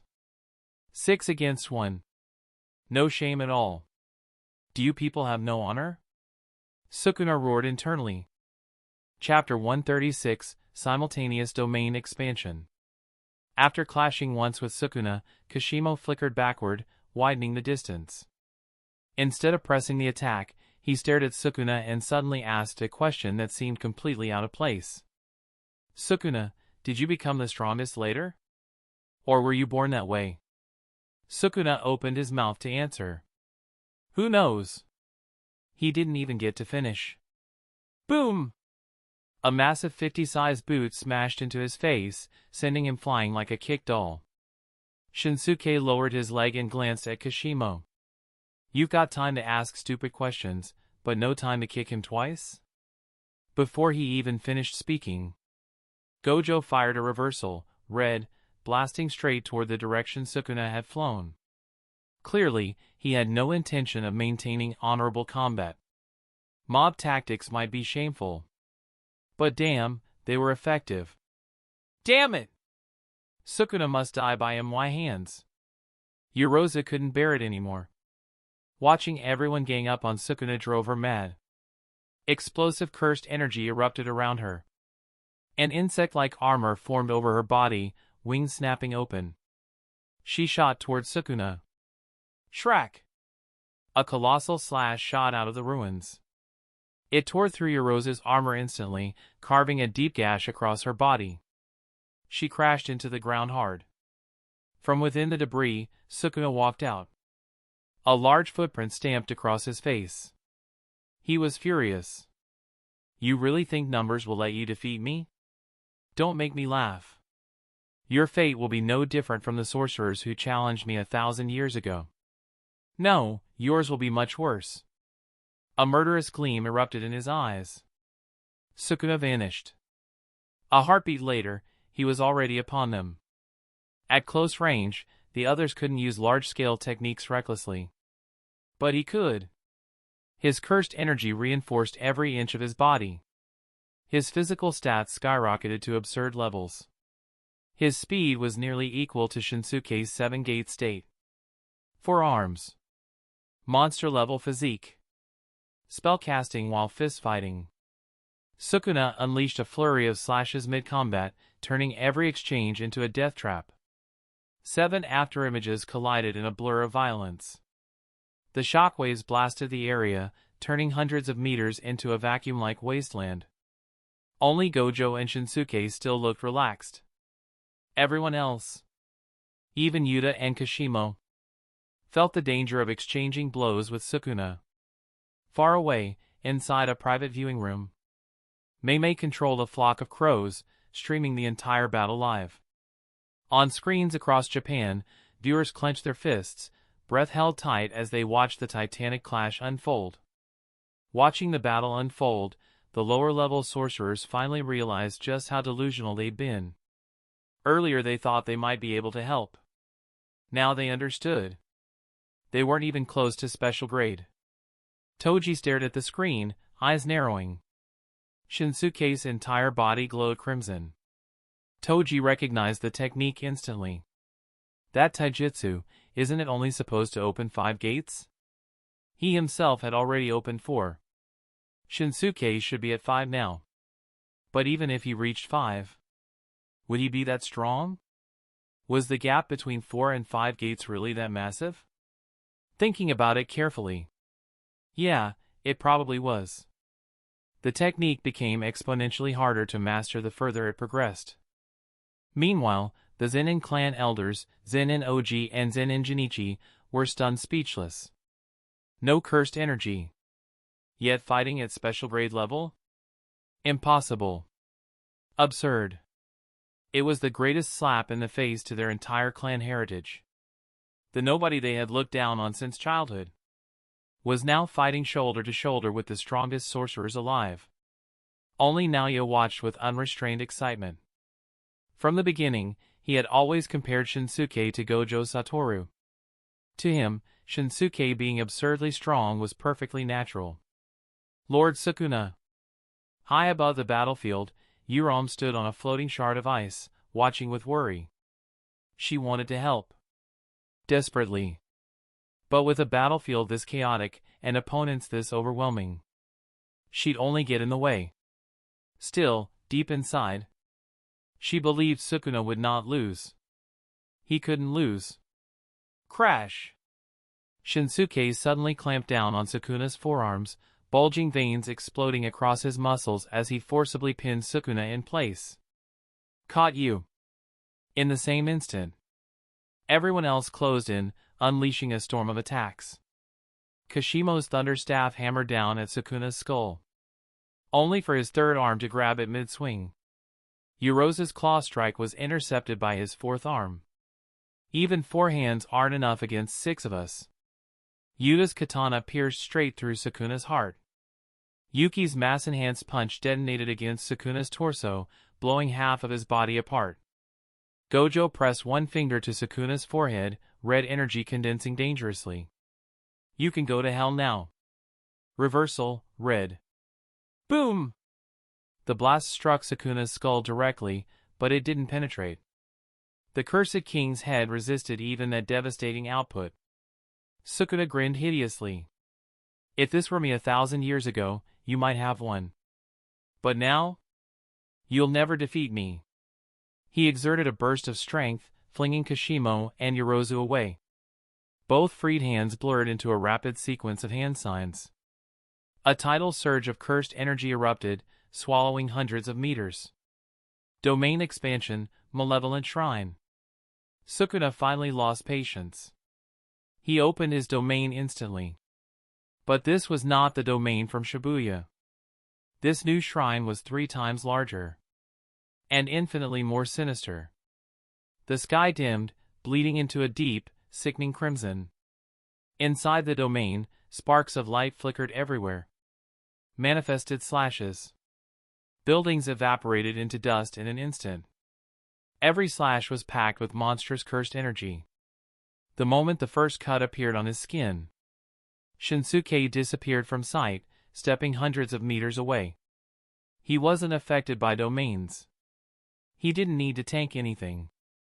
But the others had no choice. They had to answer domain with domain.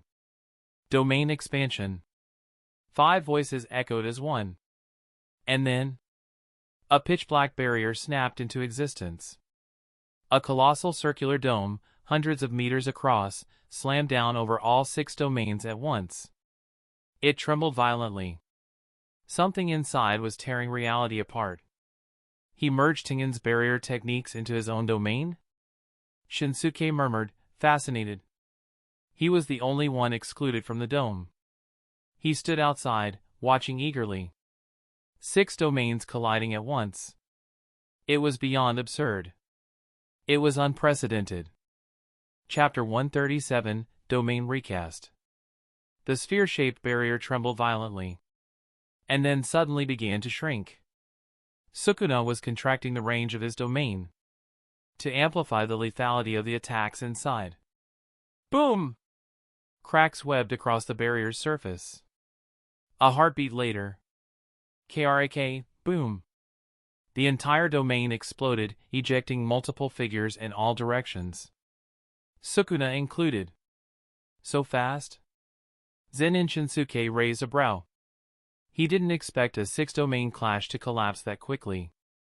Sukuna staggered upright, and Gojo stepped forward. Sukuna, there are 6 of us. You don't have a single ally. So tell me, what exactly are you planning to use to fight all 6? If Sukuna's domain couldn't overpower theirs, then with his domain gone and his technique entering burnout, he'd have no choice but to take a beating. Sukuna's head is mine. Before Sukuna could even answer, Kashimo shot forward as a streak of lightning.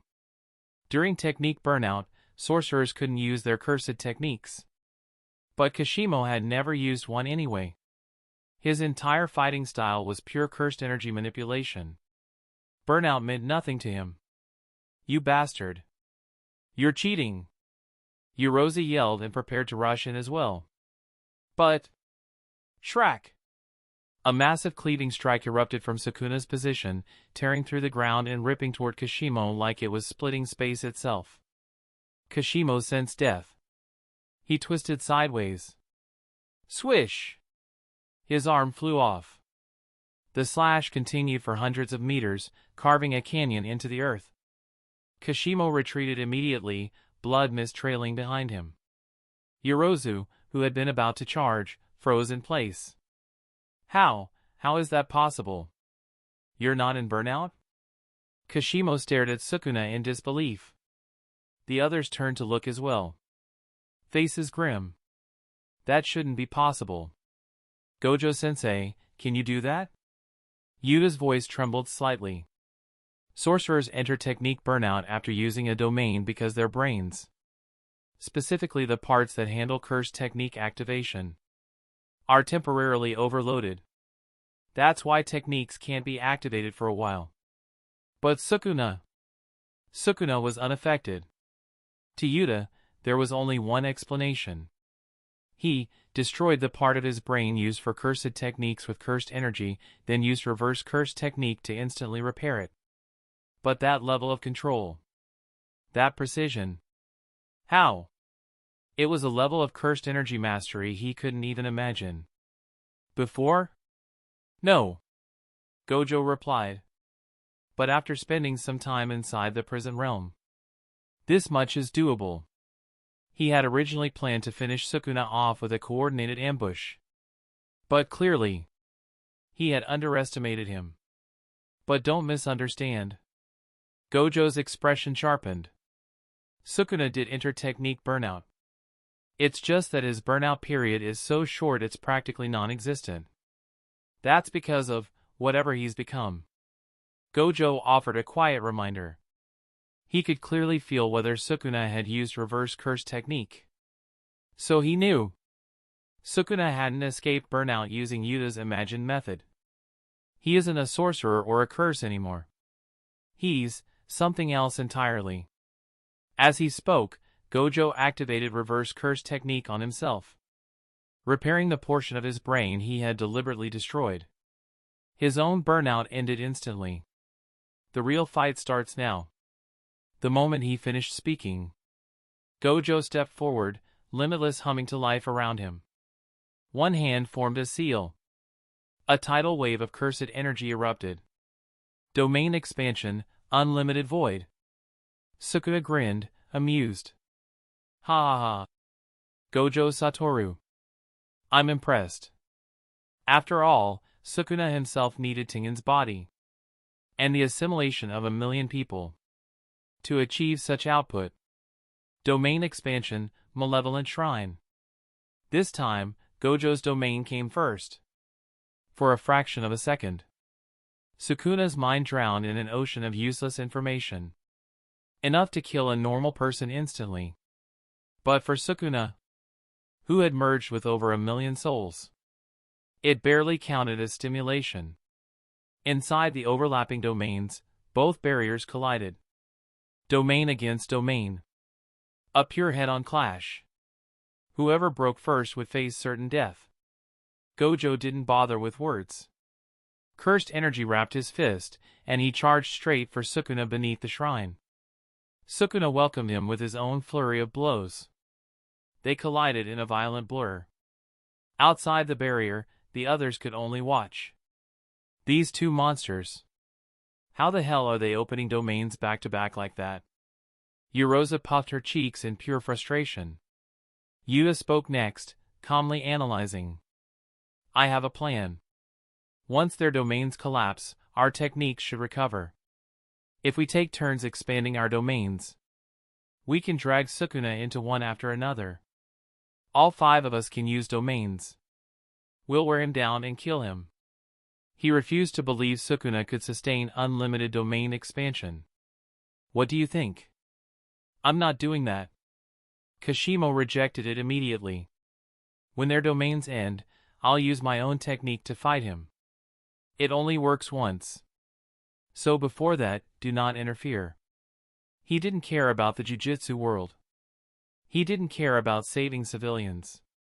He cared only about fighting Sukuna. Yuta opened his mouth to object, but Shinsuke cut him off. Let him. All of you should leave.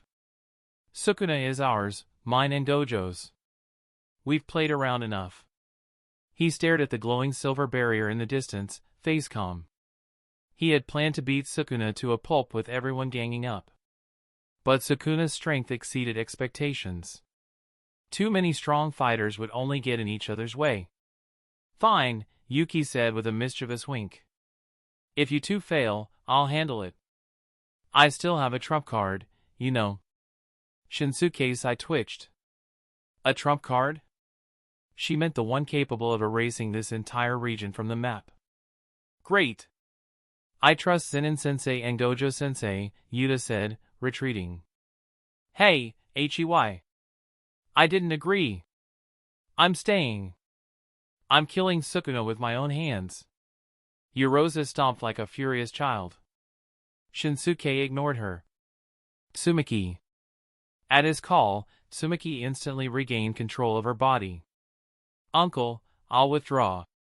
Good luck to both of you. She clenched her fist in encouragement and fled the battlefield. Inside her mind, Yorozu screamed. What the? Nobody cared. Chapter 138, Kashimo's Battle. Crack, crack. Before long, the spherical barrier shattered again. Gojo and Sukuna's domains collapsed simultaneously. Both fighters were wounded, but only for an instant. In the blink of an eye, each used reverse curse technique to heal themselves completely. Shall we continue? Sukuna asked lightly, already poised to expand his domain again. At this point, his condition was outright monstrous. More absurd than even a fully amped Kinji Hikari. Infinite domain casts. Infinite cursed energy. 4 arms. 2 mouths. A configuration bordering on the perfect sorcerer.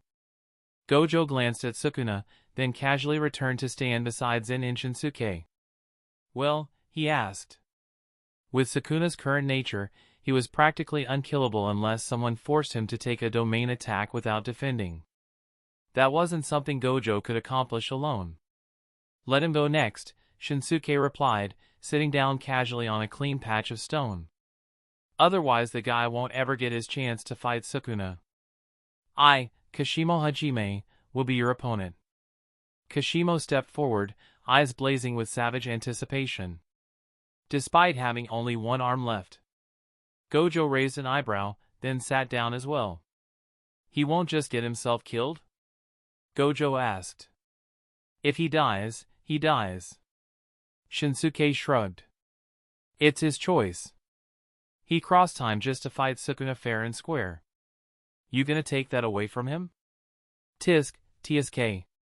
Heartless as always. Gojo muttered, but he didn't move to interfere. Truth was, he understood.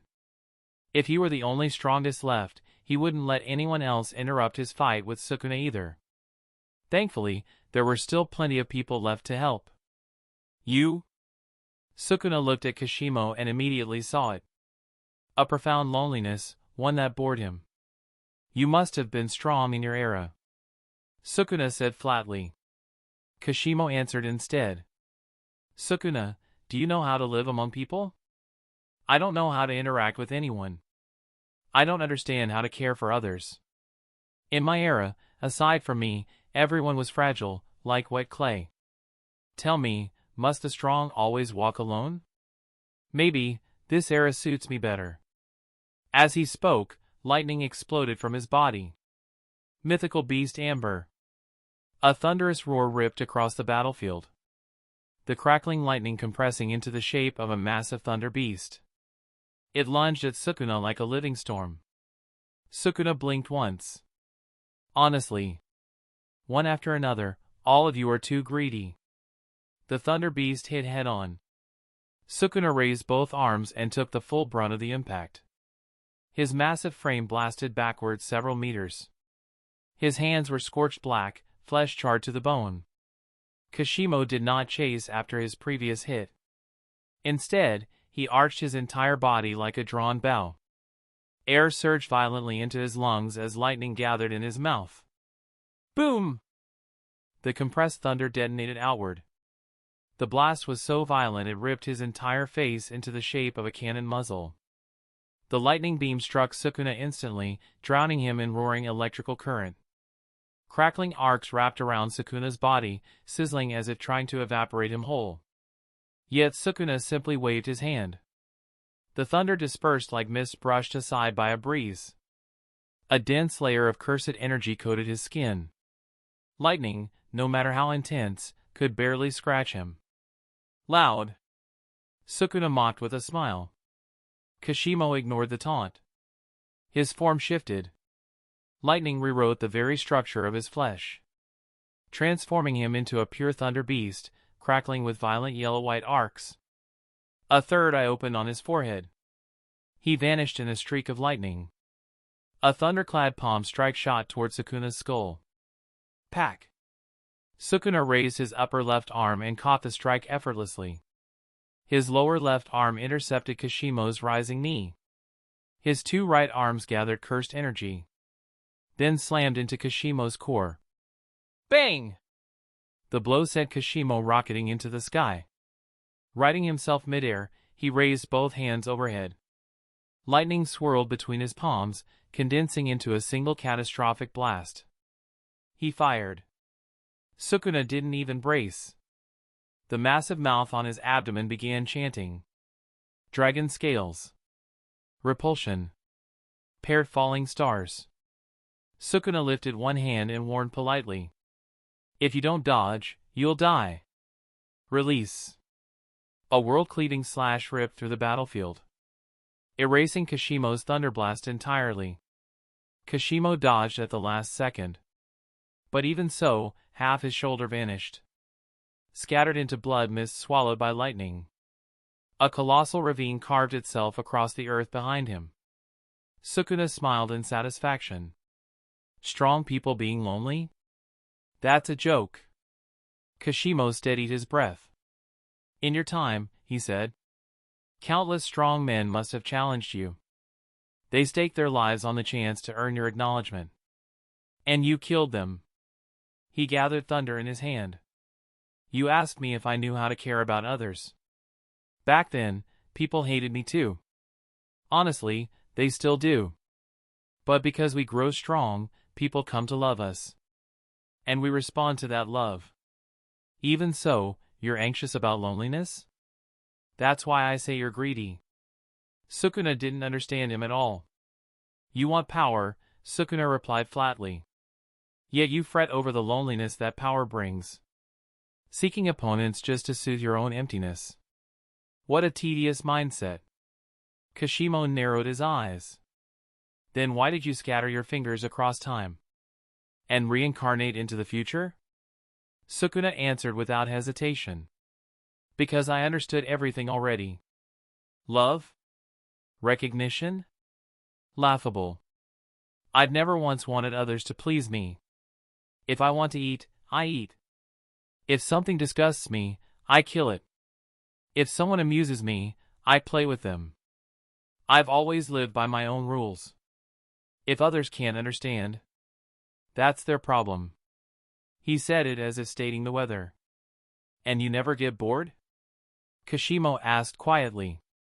Sukuna chuckled. You'd be surprised. The flavors of humans are wonderfully diverse. Taking my time to savor them? A perfect way to pass the centuries. His eyes drifted toward the distant rooftop, where Zen'in Shinsuke and Gojo watched calmly from afar. This era, he said with a smirk, has a lot of interesting people. Kashimo didn't quite understand him, but he said nothing more. Instead, the power in his hands flared, reaching its final peak. He burst forward, leaving only a lightning afterimage. But he stopped abruptly, because before him, filling the sky, was already a woven lattice of world-severing slashes. Kraya! The net of blades descended. Kashimo's body was shredded apart, his consciousness dissolving into darkness, bit by bit, until it vanished. He felt no regret. For the first time, he did not die alone. Chapter 139, A Double Assault. Did that guy just die? Everyone stared at the live feed, stunned as Kashimo's figure vanished from the screen. He was practically at special grade level, wasn't he? And even that wasn't enough to injure Sukuna. I told you before. A mouth opened on Tsumiki's cheek. Eurose is speaking again. None of you can defeat Sukuna. If you really want a chance, you'll have to let me help. Eurose's intentions were obvious. She wasn't trying to win. She simply wanted the chance to die at Sukuna's hands. She knew her strength, comparable to Kashimo's at best. She stood no chance of winning. If she couldn't defeat Sukuna, then dying by his blade would be the next best thing. Miss Eurose, please stop making trouble, Tsumiki replied helplessly. My uncle and Gojo-sensei are still here. I believe in their power. No one else acknowledged Eurose. All attention remained glued to the screen. Old man and Gojo are moving, Riko said, leaning forward. With those two together, they can beat Sukuna, right? On screen, Sukuna looked down at the two remaining opponents. I suppose it's your turn now. Don't disappoint me. Kashimo was merely the appetizer. Now Sukuna was ready for the main course. Someone's acting awfully full of himself, Gojo clicked his tongue. The fact that someone was more arrogant than him seemed to irritate him deeply. Zen'in Shinsuke rolled his neck, loosening his joints.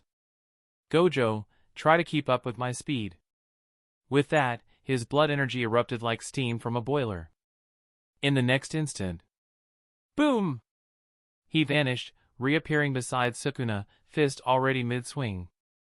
Who do you think you're talking to? Gojo blurred forward just as quickly, appearing on Sukuna's opposite side, fist wrapped in cursed energy. Sukuna intercepted both attacks, for arms, for shields, blocking them cleanly. Feeling the twin impacts, Sukuna's grin stretched wildly. You too, only you can make this fun. Roar! With a tiger-like bellow, Shinsuke's raw force shattered two of Sukuna's arms at once. Please fight quietly, he added flatly. Sukuna slipped away, regenerating instantly via reverse curse technique, almost on autopilot. No more words were exchanged. Three blurred silhouettes clashed, vanished, reappeared, and clashed again. A pure martial battle. Shinsuke, monstrous physical technique. Gojo, limitless precision applied at maximum output. Sukuna, overwhelming cursed energy and a body built for slaughter. Their speed surpassed the threshold of human perception. The live feed showed only shockwaves and collapsing buildings. The three of them, this must be the strongest trio in Jujutsu history. Nanami whispered, his cigarette but burning a hole in his pants, but he didn't notice. They've stopped using techniques, someone asked. No, Yuki explained calmly. They can't use techniques. At this speed, who could form hand signs? Or chant a formula, another muttered. A battle between the strongest had devolved into a pure fistfight. While moving at blinding speed, Sukuna still found time to mock them. If not for this body I'm using, the two of you might have actually beaten me. Even he didn't dare relax. One mistake meant being caught in a devastating combo attack. If he hadn't devoured a million non-sorcerers. If he couldn't heal endlessly. He would have already fallen. How long do you think you can maintain this pace? Sukuna taunted, clearly enjoying himself. Give a man an inch and he takes a mile, Shinsuke muttered. His muscles contracted like steel cables, skin cracking into fine red lines. Temperature rising. Power surging yet again. Boom! His aura detonated upward like a volcanic eruption. In the blink of an eye he appeared beside Sukuna, fist driving forward with such force that the surrounding space froze. Condensing into the shape of a ravenous celestial tiger that lunged straight for Sukuna's torso. Caught off guard by the sudden boost in speed, even Sukuna couldn't react in time. Still, instinct honed over 1,000 years made him twist just enough to avoid a vital hit. Roar! Space warped. Two of Sukuna's arms, along with half his shoulder, were bitten cleanly away, bursting into a spray of crimson mist. At the same moment, Gojo Satoru, seizing the opening, pressed a point-blank reversal, red into Sukuna's chest. The blast tore through Sukuna's cursed energy barrier, exploding a fist-sized hole straight through his torso and blasting him into the ruins below. Seeing the momentum shift, Shinsuke and Gojo blurred forward together, refusing to give Sukuna even a heartbeat to recover. But a shadow suddenly stepped between them. A freezing tide of cursed energy erupted. Ice Curse Technique, Ice God Armor. A colossal, building-sized wall of enchanted ice materialized in their path, layered with frost-blue sigils pulsing like a living organism. This was Euram's strongest defensive spell. Where'd this little brat crawl out from? Move!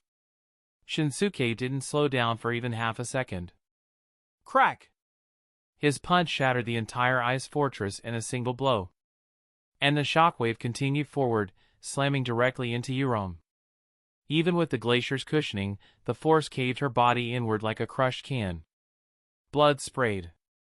Euram flew across the battlefield like a ragdoll, crashing through several buildings before disappearing entirely. But that single heartbeat of delay was enough. Sukuna now stood before them again, completely healed, as if nothing had happened.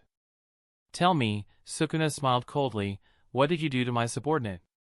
His expression remained amused, but his eyes had sharpened to razors. The massive mouth across his abdomen began chanting. Then a lattice of slashing lines erupted across the battlefield, a web of death stretching from ground to sky. A net that sealed every possible escape path short of abandoning the battlefield entirely. Brace with cursed energy! Shinsuke barked.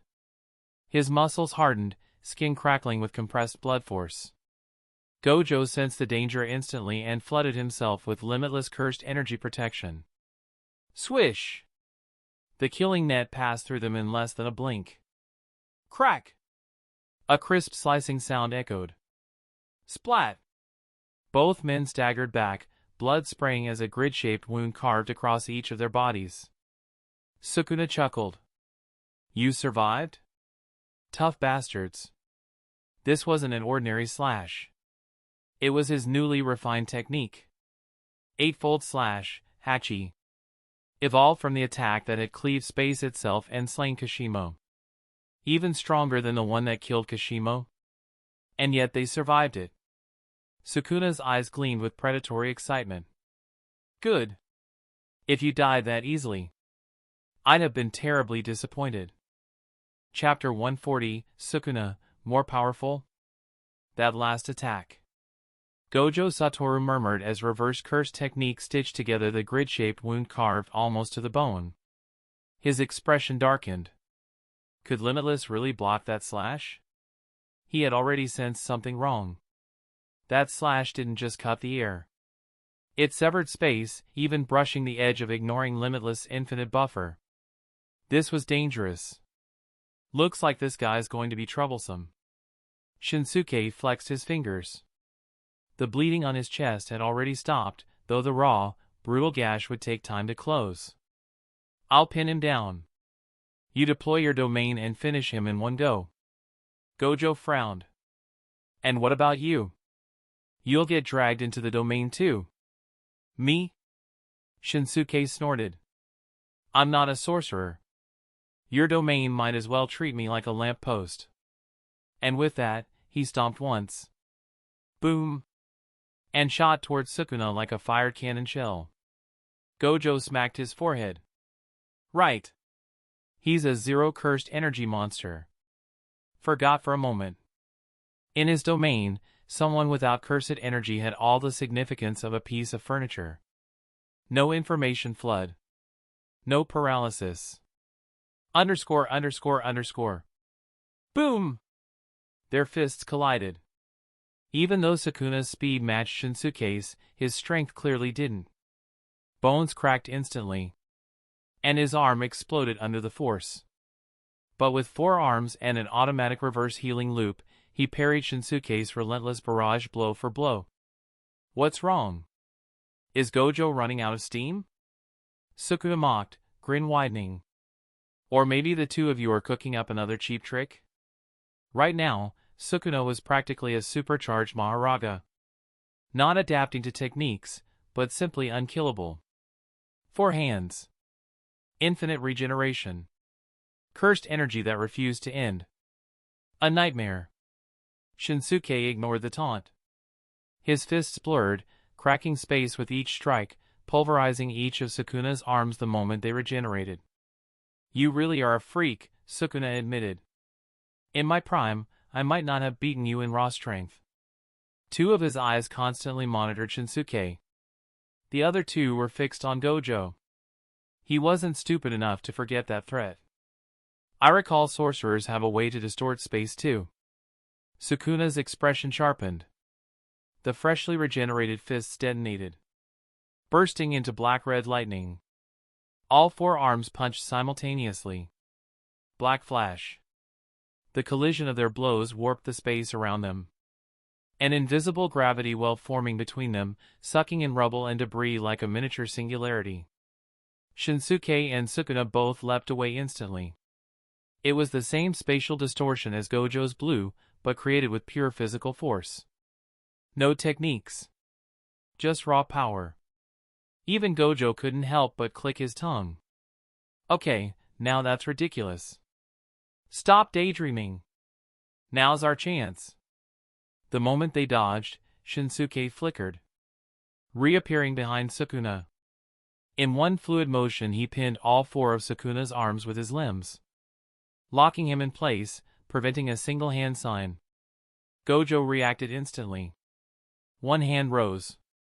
Cursed energy roared. Domain expansion, unlimited void. A massive surge of cursed energy unfolded into a gray-white void, dragging Sukuna and Shinsuke clinging to him straight into unlimited void. Sukuna's pupils shrank. In that instant he made a decision. All 4 of his arms snapped off at once, severing themselves so he could break free and sprint toward Gojo. He poured reverse curse technique into the stumps as he ran. Only by physically touching Satoru Gojo could he escape the guarantee hit effect of Gojo's domain. But he was one step too late. Unlimited void fully activated. Infinite, meaningless information flooded Sukuna's brain in an instant, freezing his body mid-stride. His vision registered everything normally. But his body simply stopped, paralyzed under the weight of impossible data. Seeing Sukuna frozen, Shinsuke finally exhaled. Looks like he's done. Seriously, who designed this domain? It's not a place for humans to exist. He shivered as he looked at the endless empty horizon. So then, who does this count as? Gojo asked, rubbing his chin while staring at the immobilized Sukuna. Since he's trapped inside my domain, doesn't that mean I beat him? He had bet 100 billion on himself. No way was he letting that money get flushed for nothing. Without me pinning him down, would you have even gotten him inside? Shinsuke countered immediately. It obviously counts as my win. He wasn't about to lose the biggest payout of his life. But we're in my domain. Gojo smirked. As long as Sukuna dies here, everyone outside will assume I killed him. So certain people's 100 billion is about to go poof. That grin was downright villainous. Shinsuke stared. You're the head of the Gojo clan. You don't even need that 100 billion. Why are you being so petty? All this just to watch him suffer? Gojo opened his mouth to fire back. Crack. Crack. Crack. A sharp fracturing sound echoed through the domain. Gojo's expression shifted instantly. What the? He felt the domain distort beneath him. A surge of danger prickled his skin. Not good. He bolted toward Sukuna to finish him off. But... Boom! Unlimited void shattered, exploding outward. The sky darkened as though night had fallen in an instant. A monstrous tidal wave of cursed energy poured from every direction into Sukuna's body, detonating in a violent shockwave that blasted Gojo and Shinsuke back dozens of meters. What now? Shinsuke frowned. Doing a sit-up to power up? Isn't that supposed to be the protagonist's skill? Why does Sukuna have it? Ha ha ha ha. Sukuna's expression twisted into pure mania. Cursed energy surged endlessly from his body, condensing into a cocoon of raw power that wrapped tightly around him. Gojo's face darkened. "Stop him!" He fired a reversal, red, a violent blast of raw repulsion. Crack! But as the crimson orb reached Sukuna, it was torn apart. Not deflected.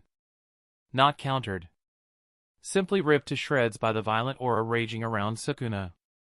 "I've got a really bad feeling," Gojo muttered. Shinsuke rolled his eyes. At this point it's not a feeling. Anyone with eyes can see something seriously wrong with this guy. Chapter 141, Sukuna's Super Evolution? Next. What the hell did Sukuna just do? Inside the monitoring room, everyone stared at the sky outside turning pitch black, dread crawling up their spines. That cursed energy, where is it all coming from? Even from miles away, Yuji and the others could feel it, an endless torrent of cursed energy drifting down from the heavens, pouring straight towards Sukuna's location like a divine storm. Non-sorcerers. Don't tell me he's trying to absorb all the non-sorcerers? Yuki Tsukumo's voice shook. If that was true, then this wasn't just a disaster. It was the end of the world. If Sukuna absorbed hundreds of millions of people, what kind of strength would he reach? It was beyond imagination. Beyond curses. Beyond sorcerers. A being that stood above life itself. Godlike. No, something's off. Okatsu's eyes narrowed. The energy flowing into Sukuna, it's pure cursed energy. Nothing else. If he were using true human assimilation, the stream would carry biological mass, impurities, remnants of human existence. Not just energy. You're saying he's not absorbing the people, just the cursed energy inside them? Nanami murmured, piecing it together. Everyone froze. That's even possible? It is possible, Yuki answered grimly. Sukuna isn't the same as before.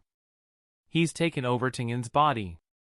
And Tengen could merge with every non-sorcerer on the planet.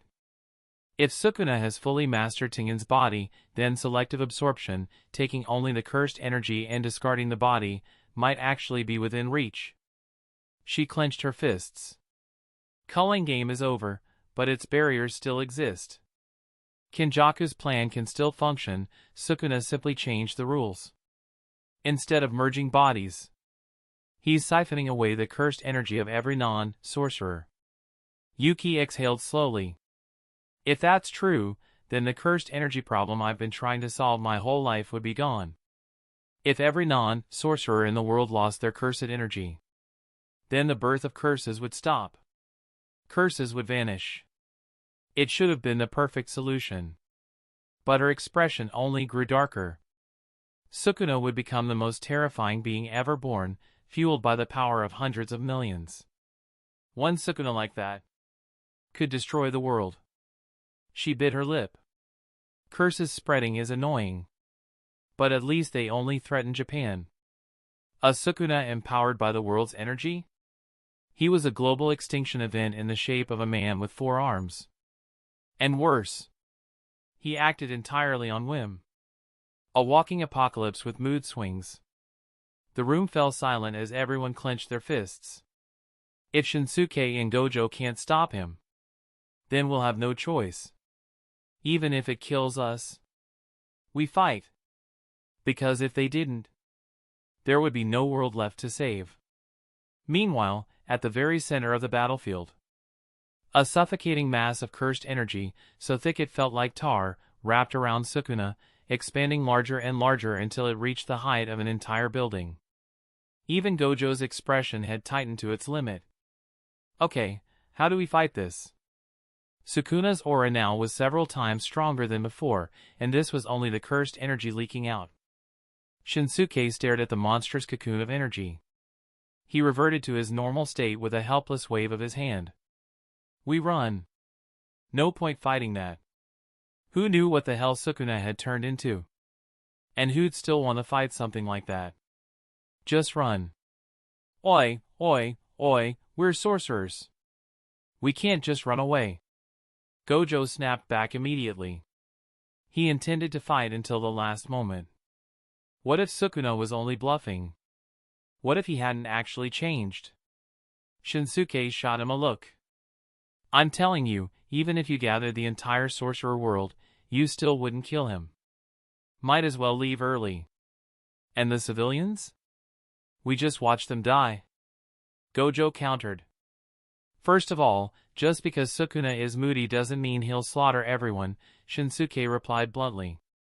Second, if he does want to kill them all, you dying won't stop him anyway. Harsh words. But true. Gojo fell silent. Sukuna wasn't the type to kill indiscriminately. He killed whatever annoyed him. But what if humanity annoyed him? Wouldn't that mean he'd wipe out the entire species? Before Gojo could settle his thoughts, a booming voice echoed from within the cursed energy cocoon. Enough hesitation. Anyone else, I might spare. But the two of you must die.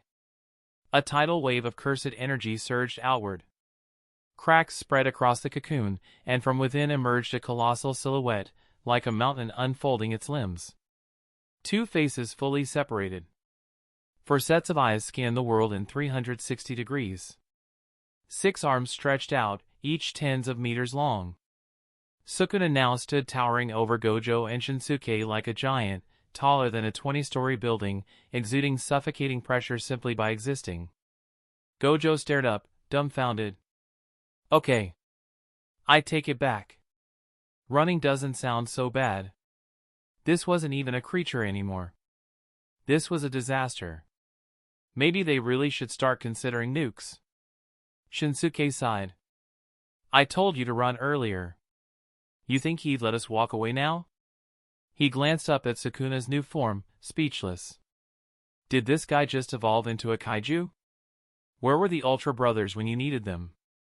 He was just a regular human, how was he supposed to fight a monster? Sukuna spread his 6 arms, madness dancing in his voices. This power, intoxicating. No wonder Kenjaku obsessed over creating the ultimate form of cursed energy.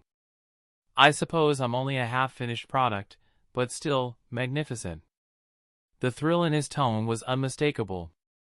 If you two hadn't pushed me this far, I wouldn't have dared attempt something this reckless. Sukuna laughed, voices echoing like thunder.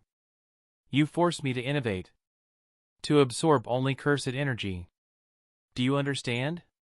My body now holds the cursed energy of over 10 million non-sorcerers. Even Kenjaku could never have imagined someone could withstand this much power and stay sane. It was obvious Sukuna was at the brink. This absorption pushed his consciousness to the limit. If Gojo hadn't overloaded his brain earlier, Sukuna might have continued absorbing even more. Shinsuke raised his hand. Well, since you're so grateful, how about letting us leave safely? Gojo stared at him in disbelief. Really? This is the request you make? Sukuna burst into hysterical laughter. Ha ha ha ha. I already said it, all others may live. But you too. I will personally send you off. Chapter 142, Kusakabe, I want Tio run. Next. What do we even do now? Is that thing still considered normal? I vote we run. We absolutely should run. Kusakabe shuffled step by step toward the exit, trying to be as inconspicuous as possible. Sukuna had transformed into something beyond comprehension. He couldn't imagine any strategy that could defeat that monster. Rather than die pointlessly, better to run far, far away. Even dying later was still better than dying now. I'm going to help. With that, Yuki Tsukumo shot out the door like a bullet. Right after her, Okatsu Yuta, Itadori Yuji, and Higuruma Hiromi all dashed toward the battlefield. If we can't kill Sukuna, we die sooner or later anyway. Might as well bet everything we've got. More and more people poured toward the battleground, almost like a ritual march toward death, with grim resolve lighting their eyes. Nanami quietly drew his short blade. I hope this won't be my last overtime shift. I still want to visit Morancia. I don't really care, Riko Amanai shrugged, hoisting her massive sniper rifle. I was supposed to die 10 plus years ago. I've already profited.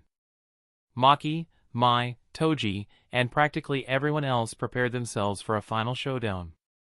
Running was pointless. With Sukuna's power now, even if they fled to the ends of the earth, he could still find them. Do I finally get to fight beside Big Bro Shinsuke? Zen'in Naoya sprinted out, face flushed with excitement, like a crazed fan finally getting to sing on stage with his idol. Zen'in Nobito downed the rest of his sake. Come on. I've been wanting to kick Sukuna for ages. Hearing that, Zen'in Oji and Zen'in Jinichi hesitated, then followed. Let's go. We can't escape anyway. Principal Yaga grabbed Kuzukabe's shoulder, dragging him along. Hey. I can walk myself. Kuzukabe's face twisted in annoyance. Fight Sukuna? Him? What a joke. This was no different than telling a regular human to go fight a kaiju. Meanwhile, from the observation tower. Should we run too? Ui asks Mei, tugging her sleeve. With my ability, so long as Sukuna doesn't target us, he'll never find us. Mei was silent for 2 seconds, then smirked. We're going too. Her black crows had all been vaporized by Sukuna's earlier energy burst, cutting off her live stream. She needed to get closer, find a safe spot, and resume streaming. If the sorcerers won, great. More profit. If they lost, don't worry. We're not going there to die. If things go south, we run. Our safety comes first. Yes, sis. A blush spread across Ui's face. He didn't care how strong Sukuna was. Right now, his sister was terrifyingly cool. It was only 2 or 3 kilometers from the viewing deck to the battlefield. As soon as Sukuna burst out of the cursed energy cocoon, everyone had set off. Within minutes, they would arrive. Shinsuke was still trying to negotiate. Sukuna, I think we can just sit down and talk tea. Shut up. Sukuna swung one colossal arm. A massive slash, thick enough to split the sky, tore toward him. Shinsuke blinked away, appearing several dozen meters to the side. KRRRA. The slash grazed past him, carving open a 5 to 6 meter wide trench that stretched on for a full kilometer. Despite his monstrous size, Sukuna's speed hadn't slowed. If anything, his physical stats had exploded sky high. Seeing Shinsuke dodge his casual strike, Sukuna didn't mind at all. He was satisfied with the destructive power. He could throw out 6 of these slashes effortlessly. Add a chant behind them? Even he wasn't sure what would happen. TCH. This just isn't fun anymore. Don't tell me I have to use Deathgate and risk blowing myself up. Shinsuke frowned. Even with superior healing and heavenly restriction, he wasn't confident he'd survive using the Dead Gate. Before he could think further. Hollow technique, purple. Gojo fired. Sukuna's eyes narrowed. A second spatial cleaving slash erupted from his arm, cleanly splitting Gojo's attack in half and sending the divided beams crashing into the ruins on both sides. A violent tremor followed, hurling clouds of dust into the air. Their attack hadn't even reached Sukuna before being neutralized. Don't be impatient, Sukuna rumbled, his monstrous voice buzzing like a vibrating engine. I told you, I'll let you die slowly, properly, one piece at a time.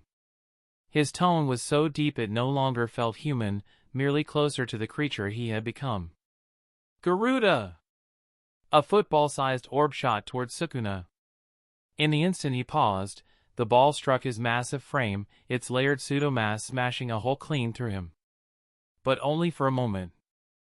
A surge of cursed energy blasted the technique away, and the gaping wound regenerated instantly, as if rewinding time.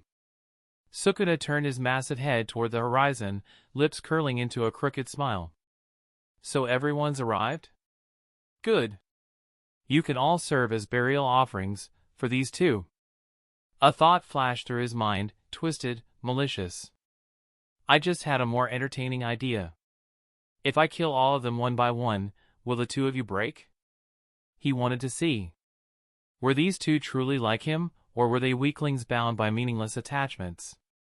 Or perhaps, if you kill all the sorcerers for me, I might consider sparing your lives.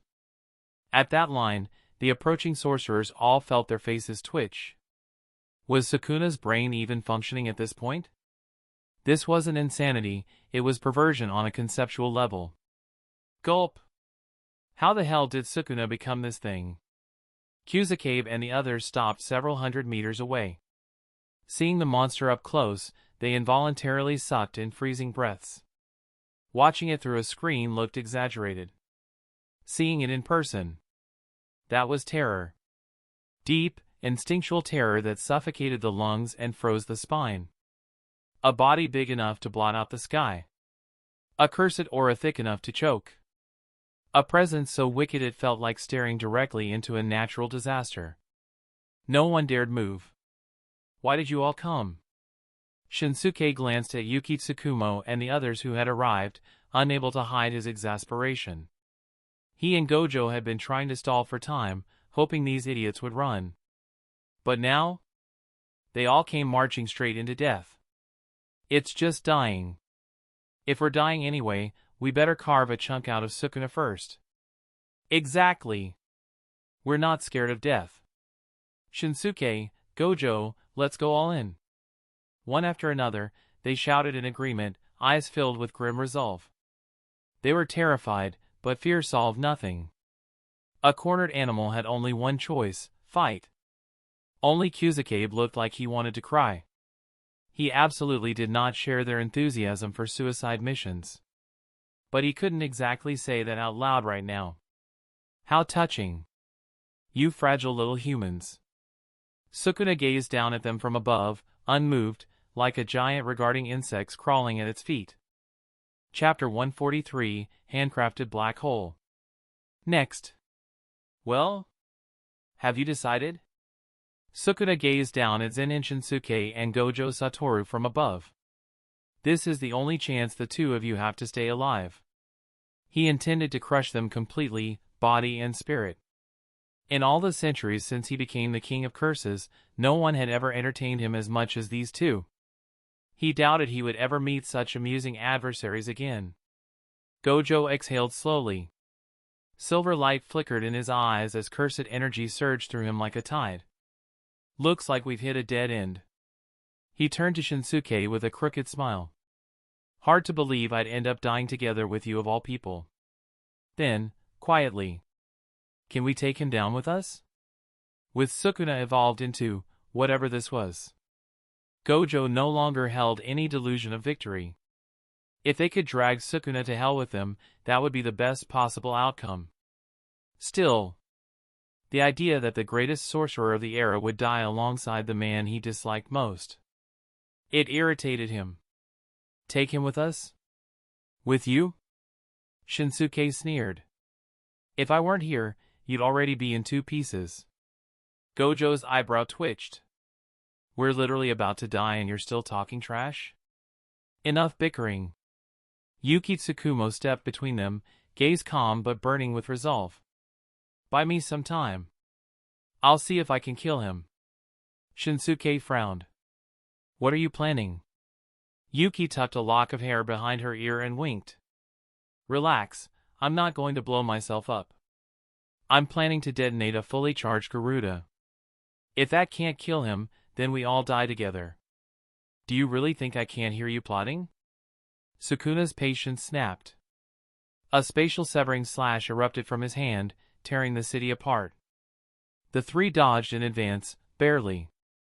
In the same instant, Gojo and Shinsuke reappeared above Sukuna's massive head, launching a furious assault. Gojo spammed reversal, red, relentlessly hammering Sukuna with blasts meant to disrupt. Shinsuke, true to his style, simply punched, each blow carving bloody craters into Sukuna's colossal flesh. Sukuna's size didn't slow him, but it did limit his flexibility. The two small fighters clung close, attacking from every blind spot. Two little insects, still wriggling. The wounds peppering his body did nothing. With his regeneration, their attacks might as well have been raindrops. 6 massive arms swept outward. Dozens of spatial splitting slashes carved through the battlefield, shredding land and sky alike. From afar, it looked like a titan swinging at 2 darting fireflies. Each swing gouged deep ravines into the earth. Even the black cursed clouds in the sky were torn open. Everyone, fall back. Retreat at least 1 kilometer. When gods fight, mortals suffer. The clash between Sukuna and the duo of Shinsuke and Gojo felt like the end of the world itself. Forget helping, any sorcerer who stepped too close risked dying from stray shockwaves, let alone direct attacks. The moment the fight erupted, Kyusuke dragged the weakest students hundreds of meters back. The others followed instantly, nobody dared hesitate. One brush from Sukuna's slashes and their corpses wouldn't even be recognizable. Ugh, who on earth thought it was a good idea to let Sukuna out? Someone couldn't help complaining. To share an arrow with the King of Curses? That was just unlucky. Fushiguro Megumi immediately turned to Yuji. Yuji, don't let that get to you. Even without you, Sukuna would have returned in this era. Yuji shook his head calmly. I'm not dwelling on it. There's no time to. Nobara clasped her hands in prayer like a desperate student before finals. Please, old man, Gojo-sensei, you have to win. I'm still young and pretty. I haven't done half the things I want to. I refuse to die like this. She hadn't found her long-lost sister. She hadn't even gotten a boyfriend. She absolutely refused to die single and unfinished. Hey, Nobara, Mei offered with a lazy smile. Should I have UI take you overseas? You'd live longer, at least. Before Nobara could reply, Kyusuke instantly leaned into view. Mei-sama, please send me abroad. Yaga hauled him away by the collar. Don't even think about it. Stay with us. Dying together is friendship. Let me go! I don't want to die. Kyusuke thrashed uselessly. Nobara waved him off. Forget it, Mei. I'm not running. Cowardice wasn't her style. Mei chuckled. How touching. Seems your bonds run deep. Her gaze then turned to the distant titan looming over the battlefield. Her birds were all killed instantly by Sukuna's cursed energy shockwave.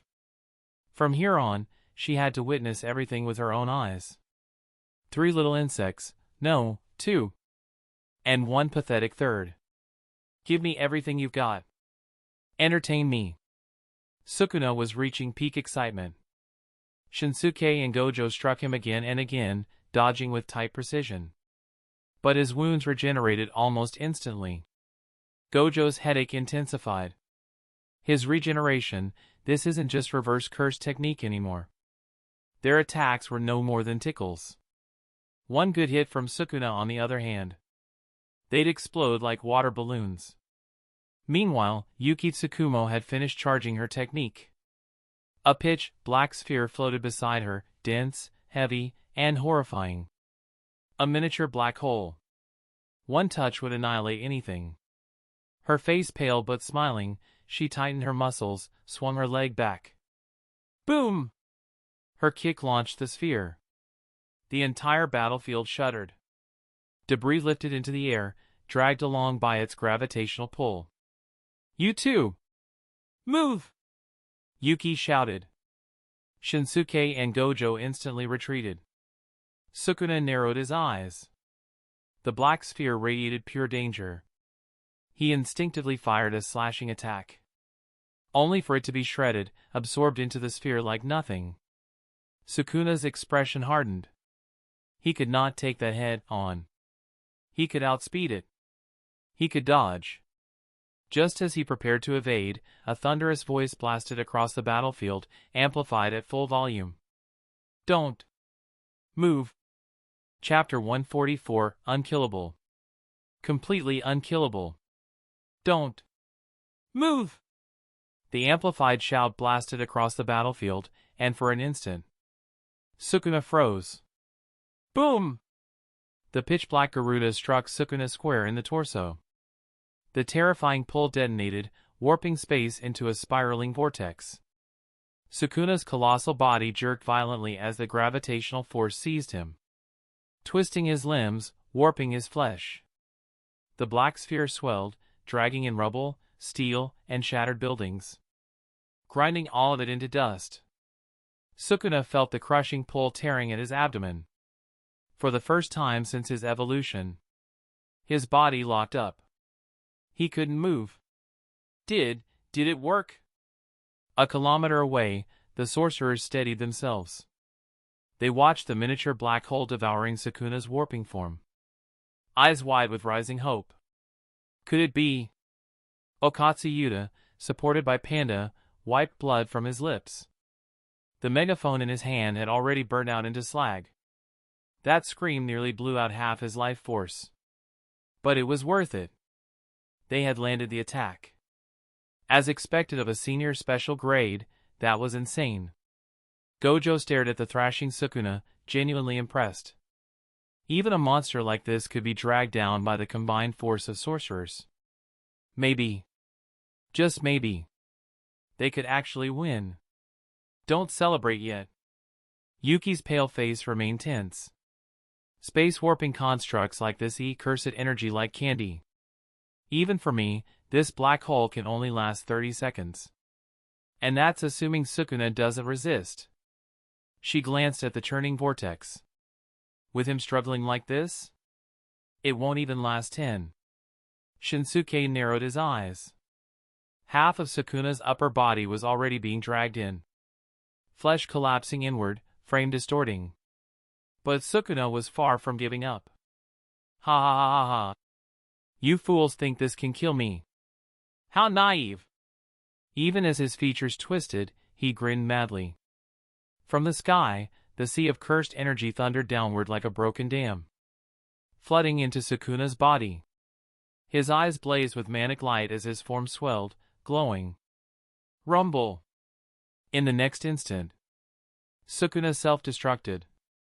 The explosion unleashed a wave of cursed energy so violent that sorcerers a kilometer away were launched into the air, slamming into debris like ragdolls.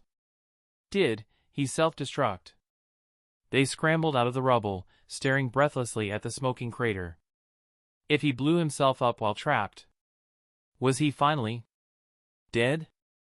They held their breath. The dust settled, and from the crater, a massive shadow slowly rose. Ha ha ha ha. You've lost. Sukuna's mountainous head emerged, glowing with black-blue crystallized cursed energy, so dense it had turned partially solid. To counter the black hole, Sukuna absorbed an absurd amount of cursed energy, blew apart his own body to escape the pull, and preserved only his head.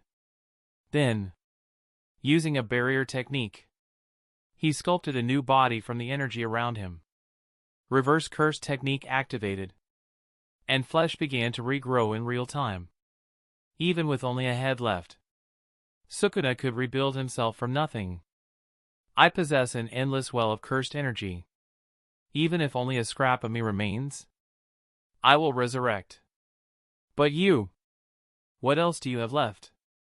Everyone watched helplessly as Sukuna restored his full form. Nothing they had worked. Even Gojo stopped trying to interfere. If decapitation did nothing, then what was left? Reset the timeline? Start a new game? It's over. This time, it's really over. Despair settled over the battlefield like a shroud. Kusakabe collapsed onto the ground, his eyes lifeless as he stared up at the sky. Let it all end, he thought. I'm so tired of it all. Looks like the Jujutsu world has lost completely, Yuki sighed, glancing at Shinsuke with a hint of regret. But hey, dying together with you isn't the worst ending. She shrugged lightly. Only shame is, we never even made a kid. If she'd had a choice, she'd much rather have lived an ordinary life than become a sorcerer. There'll be chances later. Shinsuke replied with a calm, relieved smile. And besides, we haven't lost yet. He stepped forward alone, facing down the fully restored Sukuna. Originally, I planned to save this until the moment before my death, to drag Gojo Satoru down to hell with me. Didn't think I'd be using it on you instead. Tell me, why couldn't you just stay normal? Why go and mutate like that? Shinsuke muttered. He genuinely had never imagined he'd have to use the complete 8 gates against Sukuna. Based on what he knew from the story, Sukuna was supposed to be about 1.1 Gojo level at best. Who could have guessed this monster would evolve? You. Yuki's eyes flickered. For a moment she wanted to stop him. But facing that broad back, she swallowed the words. Hey, hey, hey. What the hell do you mean dragging me down with you when you die? Gojo shouted, utterly baffled. How am I involved again? Then his brain caught up. Wait, and oh wait. Don't tell me you've been holding back this whole time. Everyone snapped their heads toward Shinsuke. Could it be? A next round was still possible? But Shinsuke ignored them, walking forward with a steady expression. He watched Sukuna's fully restored body and couldn't help but sigh inwardly. Unkillable cockroach. If I had regeneration like yours, I'd be dancing on clouds. Still struggling? Sukuna asked, eyes glittering with anticipation. Annoying as you are, Sukuna admitted, you've given me more fun than anyone else. Not just in this era. Even in Jujutsu's golden age, you would have been the strongest I've ever faced. I'll send you off with everything I have. This was high praise. The highest the King of Curses could give. Shinsuke didn't respond. He took one final step, then drew in a breath. And shouted loud enough for the entire battlefield to hear. Listen up, everyone in the Jujutsu world. Sorcerers are trash. Everyone froze. Why was he insulting them right before the final battle? Fushiguro Toji and Maki's eyes widened. The Zen'in clan members looked complicated, they understood exactly why he would say something like that. Growing up in a place as filthy as the Zen'in household. Of course he carried old wounds. His usual indifference had always been a mask. To think he'd say it here, of all times. Toji murmured, watching his older brother's back. Shinsuke let out a long breath, feeling lighter. He'd held those words in his heart for decades, pretending not to care. But shouting them out loud? God, that felt good. Oh right, Toji, Maki. Shinsuke suddenly called out. I never told you the name of the martial art I taught you, did I? He straightened his back, voice booming. Listen well. The technique I passed on to you is called the 8 Gates Release Formation. Now I'll show you the complete version. Watch carefully. You'll probably only get to see this once in your entire life.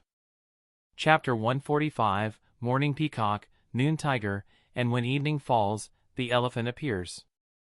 The moment Shinsuke spoke, Toji, Maki, and everyone present fixed their gazes on him. 8 Gates. Master's Taijutsu was self-created? Maki's eyes widened. She didn't dare blink. The martial art Shinsuke taught her in Toji was a system designed only for people with no cursed energy, yet allowed them to fight on equal ground with monsters like Gojo Satoru and Sukuna. And now, Master revealed that what they had learned wasn't even its full form. It could become stronger. 8 gates, meaning 8 points to open. Toji frowned deeply as he watched Shinsuke's back. But he told me before that 5 was the maximum anyone could ever reach. He himself had fully opened 4 gates, and opening the 5th was like climbing a sheer cliff. He suspected the 5th might already be his lifetime limit. Yet now, Shinsuke admits the technique actually has 8. No wonder, even if I reached the 5th, I still wouldn't touch his level. For the first time, Toji understood why his brother's strength in this taijutsu so vastly surpassed his own. Only once in a lifetime, huh? Toji let out a thin, mocking laugh. If a man with no cursed energy saved the entire jujutsu world, nothing could be more ironic. Come then. Show me. Sukuna, for the first time, did not strike first. He waited, thrilled. He could tell. this man could still entertain him. And now that Sukuna had merged with Tengen's body, carved with the immortal technique, he was nearly indestructible. As long as he wasn't forcibly obliterated, he would revive endlessly. So why rush? It might be centuries before he met another person this amusing. Shinsuke walked forward. With every step, his aura grew heavier. Gate of opening, open. Gate of healing, open. Gate of life, open. Gate of pain, open. Gate of limit, open. 5 steps. 5 gates. His skin flushed crimson. Boiling life force steamed off him in violent waves. Toji, Maki, these are only the first 5 gates. From here on, this is where the real technique begins. He took 2 more steps. Gate of view, open. Gate of wonder, open. Steam exploded. His blood roared like a tidal wave. The earth beneath him cracked. His crimson skin was etched with bulging veins as power surged without restraint. So this was his previous state. Meaning that wasn't even close to his limit? Everyone stared in disbelief. From the 5th gate onward, Shinsuke's power wasn't rising, it was doubling, tripling each step. For the first time, a glimmer of hope flickered in their hearts. Gojo held his breath, 6 eyes locked onto the unfamiliar, non-cursed energy rushing toward Shinsuke's heart. This wasn't cursed energy.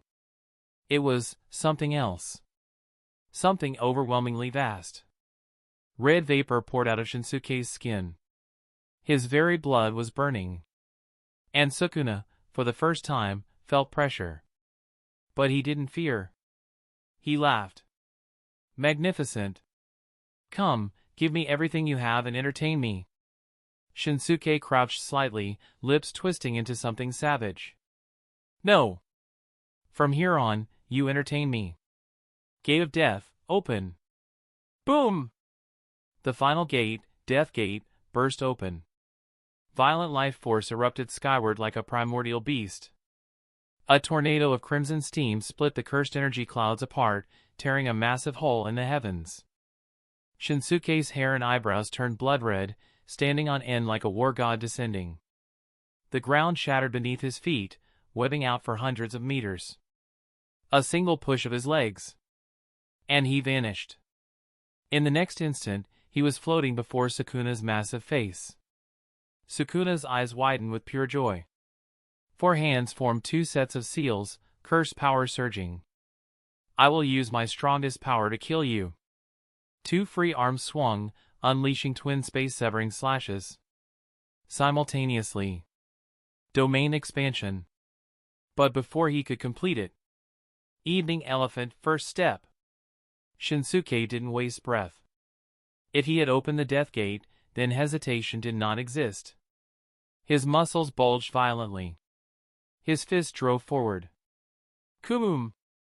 The air in front of him was crushed, compacted tenfold, forming a colossal compressed shockwave. It shattered Sukuna's twin slashes instantly. And before Sukuna could blink, the air cannon smashed directly into his chest. Sukuna couldn't react at all. Before he realized what happened, 3 of his arms and his entire left shoulder detonated into a mist of blood, shredded by the violently compressed space that continued hammering through his body. Impossible. In that instant, he felt as if his entire body had been frozen. No, not his body. The very space around him had been locked in place, making evasion physically impossible. But Shinsuke didn't stop. His figure flickered to Sukuna's flank. His fist gathered an impossible concentration of life force. Second step. Another blow. Space compressed again. Even denser, even fiercer. A second massive cavity exploded open in Sukuna's colossal torso. The flesh struck by this attack didn't merely tear, it vaporized instantly, leaving not a single trace. Evening Elephant consisted of 5 consecutive steps, each exponentially more destructive than the last. Once the first strike landed, escaping the remaining blows was nearly impossible. Before Sukuna could even track Shinsuke's movements, the third step obliterated his entire lower body. He now had no option but to focus every drop of cursed energy around his head. As long as the head remained intact, he could regenerate. No matter how powerful these attacks were. Surely this man couldn't maintain them indefinitely. Gulp. Sukuna can't fight back. Beside the ruins, Kusakabe slowly pulled himself off the ground. His expression was the same as the first day he ever saw Shinsuke beat a special grade curse senseless. Pure disbelief. The man who never fit into Jujutsu society had once again surpassed every limit Kusakabe thought existed. This is taijutsu? Gojo Satoru's 6 eyes were fully activated. He didn't even dare blink. This was supposed to be taijutsu. At this range, at this power, even calling this superhuman felt like an understatement. And the idea that Shinsuke originally prepared this to drag Gojo down with him. A cold sweat ran down Gojo's spine. Against a monster like Sukuna. The question wasn't can I win? It was can I even survive long enough to run? If even Sukuna's advanced form could do nothing but take hits, unable to form a domain, then Zen'in Shinsuke, in this state, was no longer a human being. Will I ever reach this level? Maki trembled, whispering to herself. As the only disciple her master chose. Could she one day achieve this height? Could she open all 8 gates? Could she fight gods? The question shook her to her core. Chapter 146, Night Guy emerges, heralding death? Next. 5th step. The final strike of Evening Elephant aimed directly at the only part of Sukuna left intact, his head. The previous 4 blows had already pulverized the rest of his gigantic body. Facing the last air cannon, its power compounded by the force of the prior 4. Sukuna's twisted expression contorted even further. Ha ha ha ha ha. Do it, kill me. Massive torrents of cursed energy wrapped around his skull like iron chains. His mouth taunted death, but the sky above told another story. The sea of cursed clouds descended all at once, layering into a dense fortress to defend his head. Boom! Compressed space tore straight through the stacked layers of cursed defenses. The blast smashed into Sukuna's enormous head like a supersonic jet ramming into flesh. His entire face imploded inward. Blood and pulp tissue sprayed. His eyes burst like overfilled balloons. His skull warped grotesquely. And yet, every ounce of cursed energy he possessed flooded into the head, absorbing most of the impact. At the same time, what little remained of his massive body, though torn apart by the shockwave, began regenerating instantly under the weight of his limitless cursed power. Ha ha ha ha. Is that your limit? What a shame. You still couldn't kill me. The final step of Evening Elephant ended. For a moment, everyone saw the inside of Sukuna's skull. His brain matter exposed. But even that wasn't enough. Sukuna was simply too broken as a concept. Infinite cursed energy. Limitless regeneration. He was beyond even a supercharged Maharaga.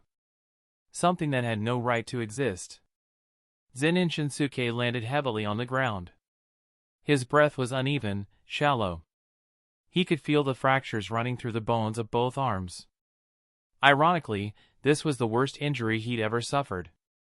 And he'd inflicted it on himself. You've lost. In moments, Sukuna's body had already regenerated most of itself. 6 newly restored arms wove into a complex seal. A suffocating pressure of cursed energy engulfed everything within a kilometer. Even Gojo and the others were forcibly dragged into its range.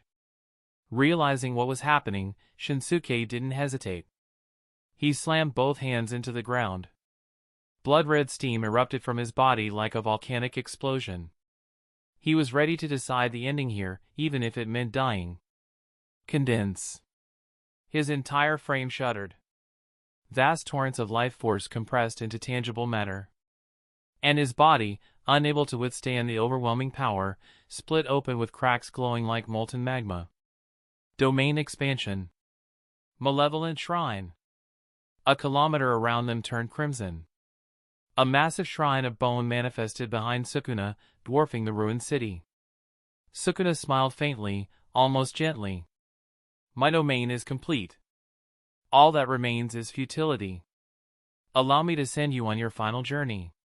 Countless slashes, each spanning a kilometer, began to flicker like stars, heralding the final outcome of the battle. Sukuna couldn't imagine any scenario in which he lost. This domain wasn't merely expanded in range. Every single slash within it possessed the power to disintegrate space itself. Within such a domain, nothing living should be able to survive. Sukuna, didn't I tell you before the fight even started? Shinsuke grinned faintly. This was always going to be a group beatdown. A holy light erupted in the Scarlet Apocalypse. A single divine pillar resisting Sukuna's domain. Jacob's Ladder. Angel descended at the final moment, unleashing her technique in an attempt to override Sukuna's domain entirely. But her power wasn't enough. A crawling insect. Sukuna didn't even look directly at the descending divinity. Did you truly believe you could threaten me the way you once did? He treated her technique as if it were a joke. A mantis trying to stop a chariot. Don't villains usually die because they talk too much? A voice brushed past Sukuna's ear. He turned. And at that instant, a dagger wrapped in a shimmering rainbow aura pierced straight through space and stabbed directly into his skull. Sukuna's pupils shrank. His domain sputtered, then shattered explosively. In the distance, Toji stood with steam rising violently off his body. For gates, enhanced further by heavenly restriction, he had thrown the inverted spear of heaven with a velocity rivaling cutting-edge military weaponry. The anti-technique dagger pierced Sukuna's brain, interrupting his technique for one critical moment. Sukuna, take this kick like a good dog. On the opposite side, Shinsuke had already summoned an ocean of blood-red energy, condensing it into a colossal dragon of pure force, easily 100 meters tall. Roar! The roar of the dragon shook the battlefield. Trailing behind it like a comet, Shinsuke launched himself and unleashed a kick that warped the space behind him. Sukuna's expression finally shifted. This dragon was larger than his own monstrous body.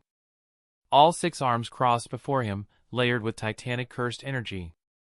But the moment the dragon closed in, space froze. His body froze.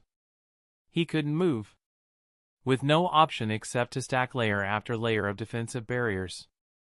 Come, then. This would decide it. Far away, the onlookers clenched their fists. Please, win, sensei. Maki whispered, eyes unblinking. Even Toji tightened his grip. Whether or not he can put the entire sorcerer world beneath his heel depends on that kick. Night Guy. With a thunderous roar, decades of cultivated power exploded in a single kick. Boom! Sukuna's layered barriers shattered instantly. The kick connected cleanly, a force beyond description detonating within his body. Cracks tore the air apart. Sharp, jagged seams spreading in all directions. Crack! The surrounding space fractured. Shatter! Like broken glass, the sky split open, and with a final, earth-shaking dragon's roar, Sukuna was kicked straight into the rift in space. 2 silhouettes vanished within the tearing void. Everyone swallowed. What else could they do? That kick didn't just break the land. It broke the very fabric of reality. Back at Ground Zero, blackened earth, scorched beyond recognition. Not a single trace of the city remained. Before them stood a crack in space hundreds of meters tall, too terrifying for anyone to step near. So, who won? No one could answer. But one thing was clear. The crisis had ended. Sensei, can he come back? Maki's voice trembled. No one knew what lay beyond that spatial tear. Another world? The void of the universe? Or simply annihilation? As the rift slowly began to close, panic seized Angel's face. She reached out and thrust her arm inside. I'm going in to get him. Gojo stepped forward to stop her. With Limitless, he was the logical choice. But before he could speak, a charred body tumbled out of the closing rift. Completely blackened. Flesh cracked open like molten rock. Only faint red glimmers pulsed inside the fractures. Its master Zen'in. Before anyone else moved, Angel rushed forward and caught him. Shoko dropped to her knees beside him. Lay him down. Angel gently lowered Shinsuke to the ground, panic swirling in her eyes. Shoko extended her hands. Reverse curse technique surged. And immediately failed. Her eyes widened. His heart has already stopped. Silence washed over the battlefield. One by one, the sorcerer's expressions darkened. The man who surpassed the strongest. The man who kicked a god into another dimension. The man who stood alone in the face of extinction. Zen'in Shinsuke was dead. Chapter 147, Return from Death. His heart had stopped beating. His entire body was charred black. Even reverse curse technique couldn't bring back a man whose flesh had already turned to coal. And when the spatial rift finally closed, everyone understood. The Jujutsu world had been saved by someone who didn't even possess cursed energy. A silence heavier than death followed. The irony was absolute. Yuki knelt beside Shinsuke, gently brushing her hand across his burned, cracked face, her expression an unreadable knot of emotions. Gojo and the others said nothing. The strongest jujutsu sorcerer of the modern era stood frozen. Saved by the man he hated most. Saved by someone the jujutsu world had rejected. A debt he could never, ever repay now anchored itself in his chest. But as everyone mourned, Shinsuke's body was changing. Inside his consciousness. Within his mindscape, the mysterious scripture trembled. Terrifying cursed energy surged within it, glowing with blinding gold. That cursed energy, devoured, refined, converted, transformed into an overwhelming tidal wave of pure life force, fed back into Shinsuke's ruined body. Sukuna had taken over Tengen's body, evolving into a higher form of existence. Neither sorcerer nor curse, but something far beyond both. But the scripture still classified him as Tenjin. Still treated him as a cursed spirit. Which meant, with Sukuna's death, the scripture naturally absorbed the unfathomable cursed energy inside him, including the enormous pool accumulated from over 10 million non-sorcerers, and converted all of it into vitality, pouring it into Shinsuke. The result? A volume of life force greater than everything Shinsuke had ever possessed combined. Thump, thump, thump, thump. At first faint, then stronger. Two clear, powerful heartbeats thudded through the silence. Everyone froze. Whose heartbeat is that? The moment their eyes followed the sound, they widened. They held their breath. They began to tremble. Because the heartbeat was coming from Zen'in Shinsuke, a man who should have been unquestionably dead. His charred eyelashes trembled. Consciousness returned like a rising tide. Slowly, painfully, his eyes opened. And he found himself surrounded by stunned faces. He blinked. Sukuna, is he dead? And why are you crying? He glanced at Yuki, whose tears were spilling uncontrollably as she collapsed onto him. For a moment, she couldn't speak, just cried harder. Shinsuke tried to lift a hand to wipe her tears, only to realize his body wasn't fully responding. He lowered his gaze. Saw his own charred, cracked chest still glowing faintly like cooling magma. And exhaled deeply. Looks like, my luck's better than I thought. He could feel it, the scripture's power still flowing in him. In the end, even after all that, his golden cheats still had his back. Yuki wiped her eyes, shaking from relief. We all thought it was over. The entire Jujutsu world owes you a debt it could never repay. And everyone knew. It was true. Gojo exhaled deeply, his gaze complicated as he studied the man before him. Every time he thought he had finally uncovered all of Zen'in Shinsuke's secrets, the man would shatter his expectations again. He was terrifyingly strong. Relax. All of you can just kneel and thank me later. Shinsuke looked up at the sky and cracked a joke. If Sukuna hadn't insisted on killing him, would he really be lying here half-charred? Gojo snorted. You still have the energy to joke. Seems like you're not in bad shape after all. Shoko, meanwhile, stared at the resurrected man with a mixture of shock and fascination. A man with no cursed energy. Who created his own power system? And who came back to life after unmistakably dying? Even she wondered whether he had some kind of monster living inside his body. Hey, maybe stop staring? I'm alive, not fine. Can someone bring me back for treatment? Lying stiffly on the ground was starting to feel uncomfortable. Yuki immediately scooped him up gently. I'll take you back. Ah, it had to be Zen'in-sensei. Kyusuke muttered, lighting a cigarette with trembling hands. He had been clenching his jaw since the battle began. Now, finally, he could relax. He hadn't contributed, but the psychological damage alone was enough to kill a man. At this point, he swore he'd build a shrine to Shinsuke in his home. Everyone else remained silent. What words could they even say? And yet, somewhere far away, in a realm that could only be described as a passage before death. In the afterlife, Sukuna had reverted to his original human-sized form. He glanced at Yurom, unbothered. And why did you follow me here? Yurom answered with complete conviction. Wherever Lord Sukuna is, I will be. Fine. Then let's go. He accepted his loss calmly. Even as the newly ascended ultimate being, he had been defeated. And he accepted it wholeheartedly. To witness such overwhelming strength. To push someone to unleash everything they had. It was worth losing for. As he turned to leave.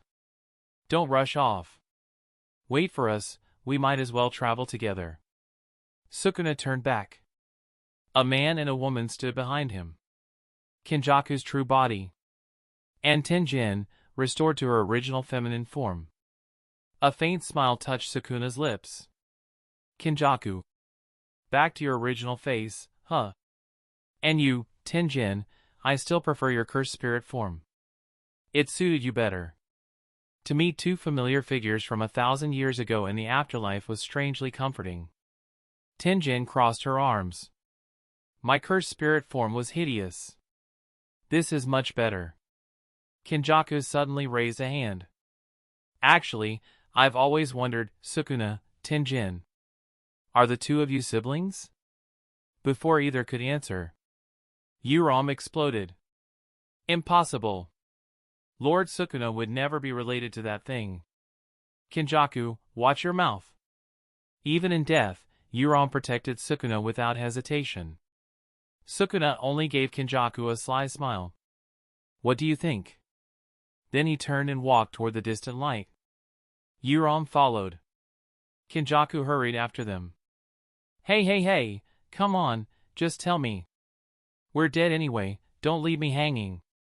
He looked to Tenjin for answers instead. Tenjin, seriously, what's the relationship between you two?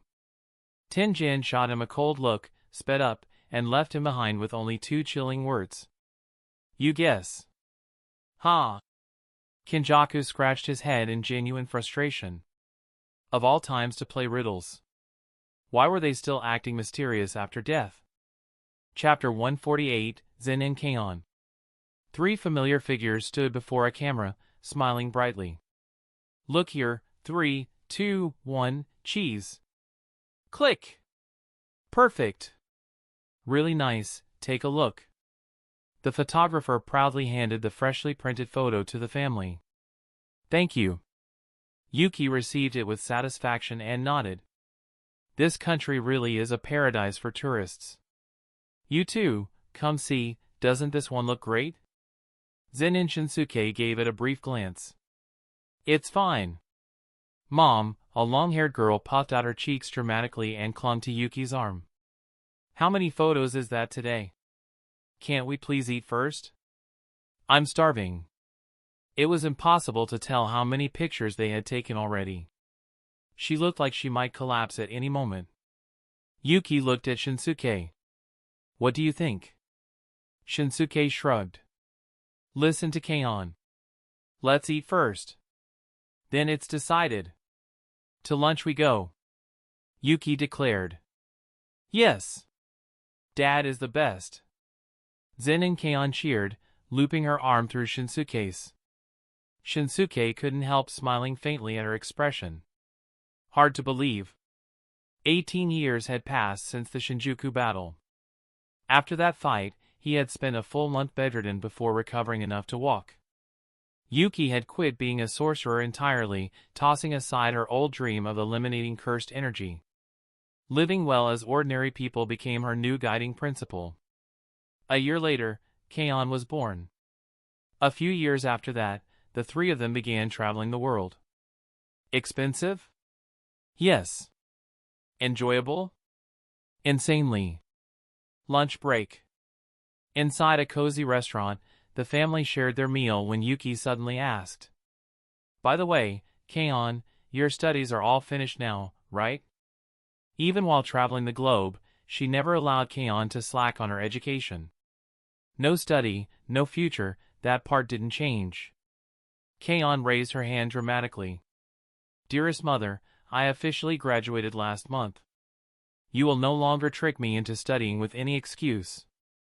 Based on normal standards, she was essentially at a high school graduate level already. Ahem. I only wanted to ask whether you'd like to become a jujutsu sorcerer. Yuki leaned in, voice soft but enticing, eyes serious. Keion froze, then her eyes sparkled. Mom, are you saying you're finally letting me?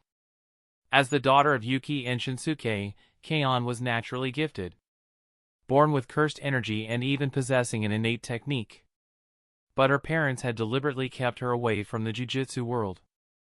Still, Keion had long been fascinated. After all, sorcerers were basically superpowered people, and outside of herself and her mother, she had never met a third one. Yuki raised her phone, revealing a flight itinerary. We talked it over. Since you're that interested, we won't stop you anymore. Your ticket is booked.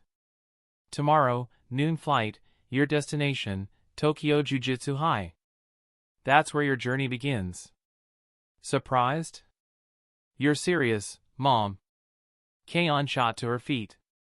She was finally going to enter the jujutsu world for real, something she dreamed of since childhood. Because her parents left the sorcerer community long ago and traveled endlessly, Keion had never met any sorcerers other than her mother. She didn't even know sorcerer ranks. Keion suddenly narrowed her eyes suspiciously. Alright, you two, tell me the truth. Are you trying to ship me off so you can enjoy a world tour as a couple? Shinsuke remained silent. Yuki calmly raised the phone again, thumb hovering over the screen. If you don't want to go, I can refund the ticket. Hey, don't refund it. I'm going. This young lady will become a world-saving sorcerer. You two can enjoy your boring date trips. I refuse to be the third wheel. At only 17, Keion had traveled to dozens of countries already. But compared to stepping into the mysterious world of jujutsu, traveling suddenly seemed dull. Keion, you do have talent, but compared to the elite sorcerers at Tokyo High, you're still far behind. Out there, keep a low profile. And remember, always keep a trump card hidden. Shinsuke suddenly spoke, passing on the greatest survival technique for life outside. The art of staying alive by staying low-key. Once you enter the jujutsu world, you won't only face cursed spirits. You may also encounter dangerous sorcerers, evil ones. So remember this, stay calm. And unless it's absolutely necessary, never reveal your trump card. Yes, sir, Dad. Keion clenched her fists, eyes burning with determination. Even though her father wasn't a jujutsu sorcerer, surely he must have helped Mom in the past and knew quite a lot about the jujutsu world. His advice had to be the distilled wisdom of generations of senior sorcerers. Kaon silently engraved his words into her heart. She had never actually interacted with other sorcerers, so she had no idea where her strength stood among them. But with Dad's warning, she had some sense. She was probably just a beginner. Once she arrived in the Jujutsu world, she must stay humble, keep her head down, work hard. Then one day, in a critical moment, she would stun everyone with her brilliance. "Mom, Dad, I'm full. I'm going back to the hotel to pack." With bubbling excitement she couldn't suppress, Kaon dashed off. Watching her leave, Yuki chuckled and shook her head. "Why did you say all that to her?" With her current power, not many sorcerers her age could beat her. And once she's in the Jujutsu world, it's practically like she's returning home. What danger could she possibly run into? Shinsuke smiled. Being cautious never hurts. Japan isn't exactly peaceful these days. After the Shinjuku battle, the Jujutsu world underwent a complete overhaul. The old fossils were wiped out, the upper management was replaced, the system was reborn with new vitality. Due to the culling game, sorcerers and cursed spirits had once become known to the public. But afterward, Satoru Gojo and the others spent years suppressing information. Now, after more than a decade of cleanup, Jujutsu knowledge had once again become a closely guarded mystery, confined to Japan. Foreign governments knew a little, but the general public remained unaware. However, because multiple nations wanted to research cursed energy as a new power source, human trafficking in Japan had reached an all-time high. But don't worry, Shinsuke added lightly. I've already contacted some old friends over there in advance. Good. Yuki let out a soft sigh of relief, her eyes brightening. Then we can finally enjoy some peaceful days. Although they were in their 40s and 50s, neither of them looked remotely close to that age, neither had a single strand of white hair. Thanks to their strength, they aged slowly. And now, at last, they could finally enjoy some well-earned time together. Chapter 149, Special Grade Sorcerer, Fushiguro Megumi. The next afternoon, Tokyo International Airport. Dragging her suitcase behind her, Zen'in Kaon stepped out of the arrival gate alone. All around her, faint ripples of cursed energy pulsed through the crowd, so natural, so abundant, it almost felt like breathing in a different world. She had never experienced anything like this in any other country. So this is the paradise of Jujutsu sorcerers. Even ordinary people have such obvious cursed energy fluctuations. As Kaon marveled at her surroundings, she suddenly noticed a man holding a sign with her name on it. A stoic-looking middle-aged man and a 10-year-old boy at his side, waving the sign awkwardly. Huh? Are they here for me? Puzzled, she approached them. Excuse me, are you here to pick me up? The man shifted his gaze to her, examined her for a moment, and then smiled. Yeah. You must be Kaon. Can't believe you've grown this much, you really do look like your father. I'm Fushiguro Megumi, I guess you could call me your cousin. Megumi felt strange calling someone over 10 years younger his cousin, but technically, the relation did line up. Jiro, greet your aunt. Hello, Auntie. The boy beside him stared at Kaon with wide, curious eyes. So you're Dad's relatives. Hello, cousin, hello, little nephew. Kaon immediately understood the relationship. She had left Japan when she was 3 and spent her entire life traveling the world with her parents, so she wasn't familiar with relatives here. But she did know, her father, despite having no cursed energy, had been born into a prominent sorcerer clan. Come with us, Kaon. Your father already contacted me. I'll handle your admission into Tokyo Jujutsu High. Megumi had been informed in advance. The cousin he hadn't seen in more than 10 years wanted to become a sorcerer. Naturally, as family, he would handle everything properly. Really? Thanks, cousin. Kaon suddenly felt her excitement spike.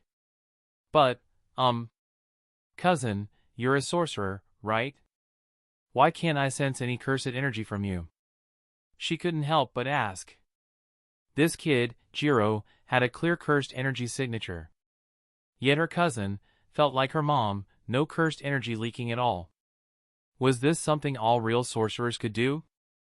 And why couldn't she do it? Oh, that. Megumi let out the faintest ripple of cursed energy. In an instant, a terrifying pressure washed over Kaon, cold sweat broke out down her spine. And then, gone. As if nothing had happened.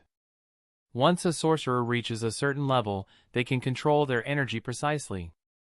Hiding it isn't unusual. Megumi explained casually. To top-tier sorcerers, this kind of control was basic. Most sorcerers simply didn't bother hiding their presence. Megumi did only because his line of work demanded it. That's so cool. Kaon's eyes sparkled. Cousin, how are sorcerer ranks divided? And what level do I have to reach to be like you? Just from that brief release of energy, she already understood. Her cousin's strength was far above hers. Just like Dad warned. Once she entered the Jujutsu world, any random sorcerer might completely outclass her. She must stay humble. Stay low-key. Megumi raised a brow. Your parents didn't tell you? Nope. Kaon answered immediately, without hesitation. Her wonderful mother only revealed things bit by bit, and her wonderful father was far too lazy to talk about jujutsu. Which Kaon understood. Dad had no cursed energy, yet came from a major clan. He must have had bad memories. I know! I know! Megumi hadn't even responded when little Jiro proudly raised his hand. There are grade 4, grade 3, grade 2, semi-grade 1, grade 1, semi-special grade, and the strongest, special grade sorcerer. Then he puffed out his tiny chest. Auntie, I'm only 11, but I already have grade 4 strength. As Megumi's son, Fushiguro Jiro had inherited his mother's technique. A technique capable of nullifying other techniques. Wow, amazing. As expected of the jujutsu world. Little Jiro is already this strong at such a young age? Kaon's excitement grew. She had just arrived and already met 2 sorcerers. Her sorcerer life was off to a thrilling start. Auntie, my dad is a special grade sorcerer too. Super strong. Children love bragging. And once you praise them, they never stop. Alright, that's enough. There's nothing to brag about. The stronger a sorcerer is, the more responsibility he carries. Megumi knocked lightly on his son's head. Okay. Jiro pouted. It wasn't like he was wrong. His dad wasn't just a special grade sorcerer, he was also head of the Zen'in clan, one of the big 3 families. If that wasn't brag-worthy, what was? Ahem. Cousin, you're really a special grade sorcerer? Like, the strongest of the strong? Kaon still couldn't wrap her head around it. Her cousin, whom she had barely known for 5 minutes, was apparently special grade? That sounded ridiculously impressive. And yet her parents had never mentioned this once. How tightly were they hiding things from her? More or less, Megumi replied calmly. By the way, Kaon, what's your technique? He suddenly realized he had no idea what her innate technique was. My technique? Kaon paused, recalling her father's warning to stay cautious. My technique is Star Rage technique. I inherited it from my mother. Star Rage technique, so you have Yuki-senpai's technique. That means you've got the potential to become a special grade sorcerer as well. Megumi nodded thoughtfully. He had assumed she might awaken a traditional Zen'in technique. But just like his own son, she inherited her mother's instead. I have the potential to become special grade? Why do you say that? Kaon was confused. How could someone judge her potential based solely on her technique? Unless her technique was that powerful? Seeing her blank expression, Megumi felt speechless. Those 2 really didn't teach her anything, did they? She was truly coming to Jujutsu High as a complete newbie. The technique Star Rage technique has only appeared twice in history. Once with your mother, Yuki-senpai. And now, in you. Kaon blinked. So my technique is that rare. By the way, cousin, why do you keep calling my mom senpai? Was she someone famous in the jujutsu world? Megumi's mouth twitched. You could say that. Famous was an understatement. Infamous, legendary, terrifying, all more accurate. Clearly, this girl knew absolutely nothing about jujutsu history. Before Kaon could continue her questioning, Megumi cut her off decisively. It's getting late. I'll take you to meet your uncle, then you can rest. Tomorrow, I'll handle your enrollment at Tokyo Jujutsu High. Any further questions could be dumped on someone else. Preferably at Idori, who happened to be on new student duty this year. Perfect timing. Chapter 150, 3 New Students. Tokyo Jujutsu High, Principal's Office. A middle-aged man with messy white hair lounged in the principal's chair, phone pressed to his ear. Hey, interested in coming back for a visit? Apparently, some aliens just arrived on Earth. Their power is similar to jujutsu sorcerers. Aliens? Are you messing with me? The voice on the other end was startled. Aliens showing up was a bit much, even for their world. No joke. They call themselves the Sumerians, or something like that. According to them, they're refugees, wanting to settle on Earth and coexist with humans. And because their abilities resemble jujutsu techniques, the matter's been dumped on the jujutsu world to handle. A long silence followed. Then the man on the phone spoke, voice low and firm. Aliens or not, I don't care. As long as they don't cause trouble for my daughter. Relax. If something happens to her on my turf, I might as well quit jujutsu. With that, Gojo Satoru hung up, leaning back in his chair, deep in thought. Not long ago, the Sumerians had sent envoys to negotiate with him, hoping Earth would accept their 50,000 refugees. 50,000. Not a massive number, but far from small. The real problem? Every one of them possessed power equivalent to a sorcerer. Even ignoring individual strength, their sheer numbers dwarfed the entire jujutsu population. And they had arrived in a spaceship, meaning their technology was advanced enough to cross the stars. Naturally, world governments had tossed the entire situation into the lap of the jujutsu community. Investigate their true intentions. If they merely want a safe home and peaceful coexistence, then fine, maybe humanity could even benefit from alien tech. Ugh, what a pain. Gojo clicked his tongue, irritation written across his face. Well, whatever. We'll handle it the way they suggested.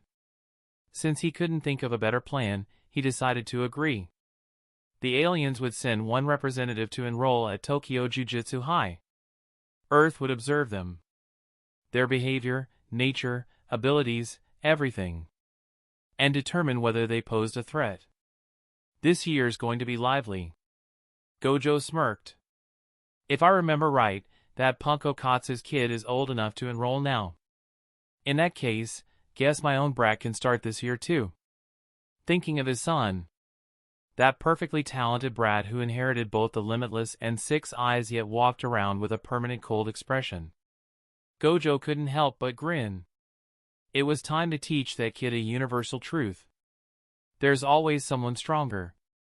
With 3 children of special grade sorcerers entering school this year, plus an alien transfer student, Tokyo Jujutsu High hadn't seen a freshman class this stacked since the Shinjuku incident.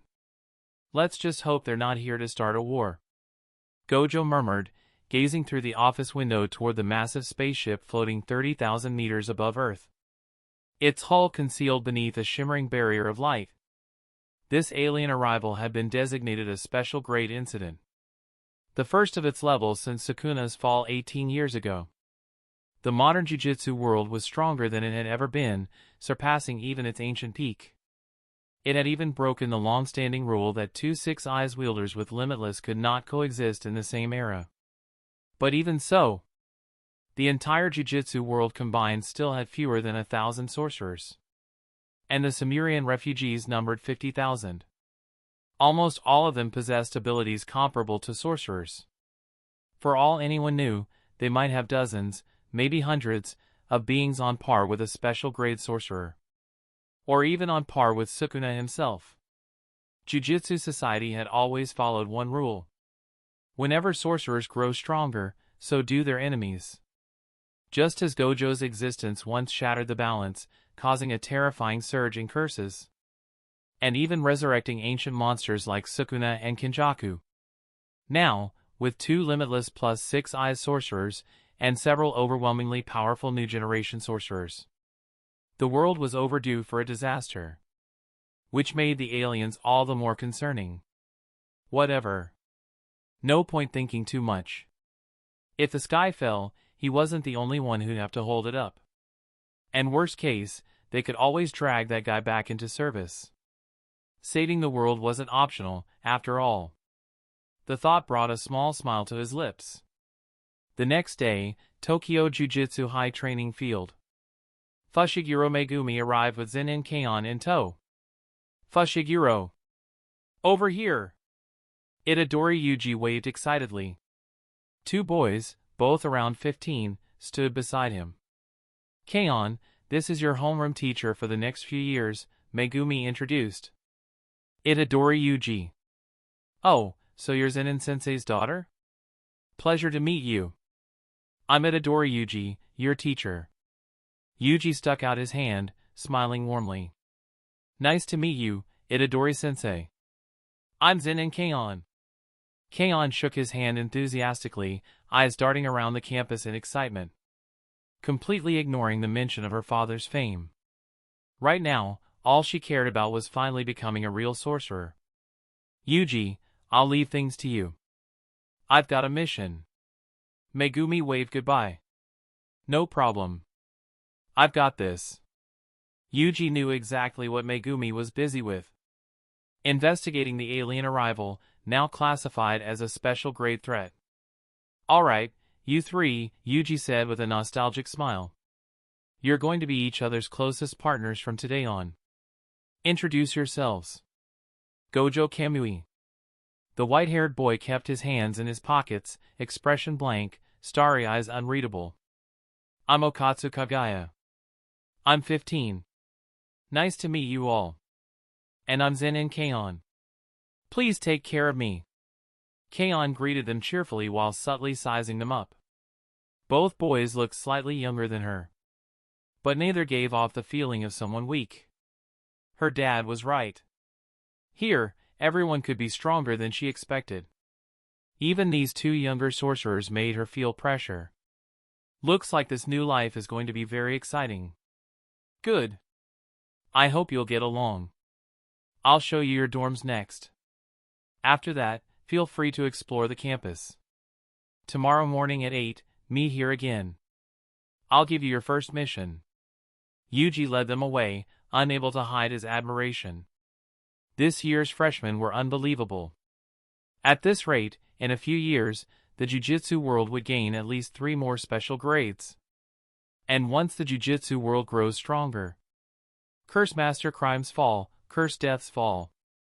Ever since the Shinjuku incident, the Jujutsu world had been on a remarkably smooth road forward. That's the end of this tale for now. Thank you for watching and I'll see you in part 7. Peace.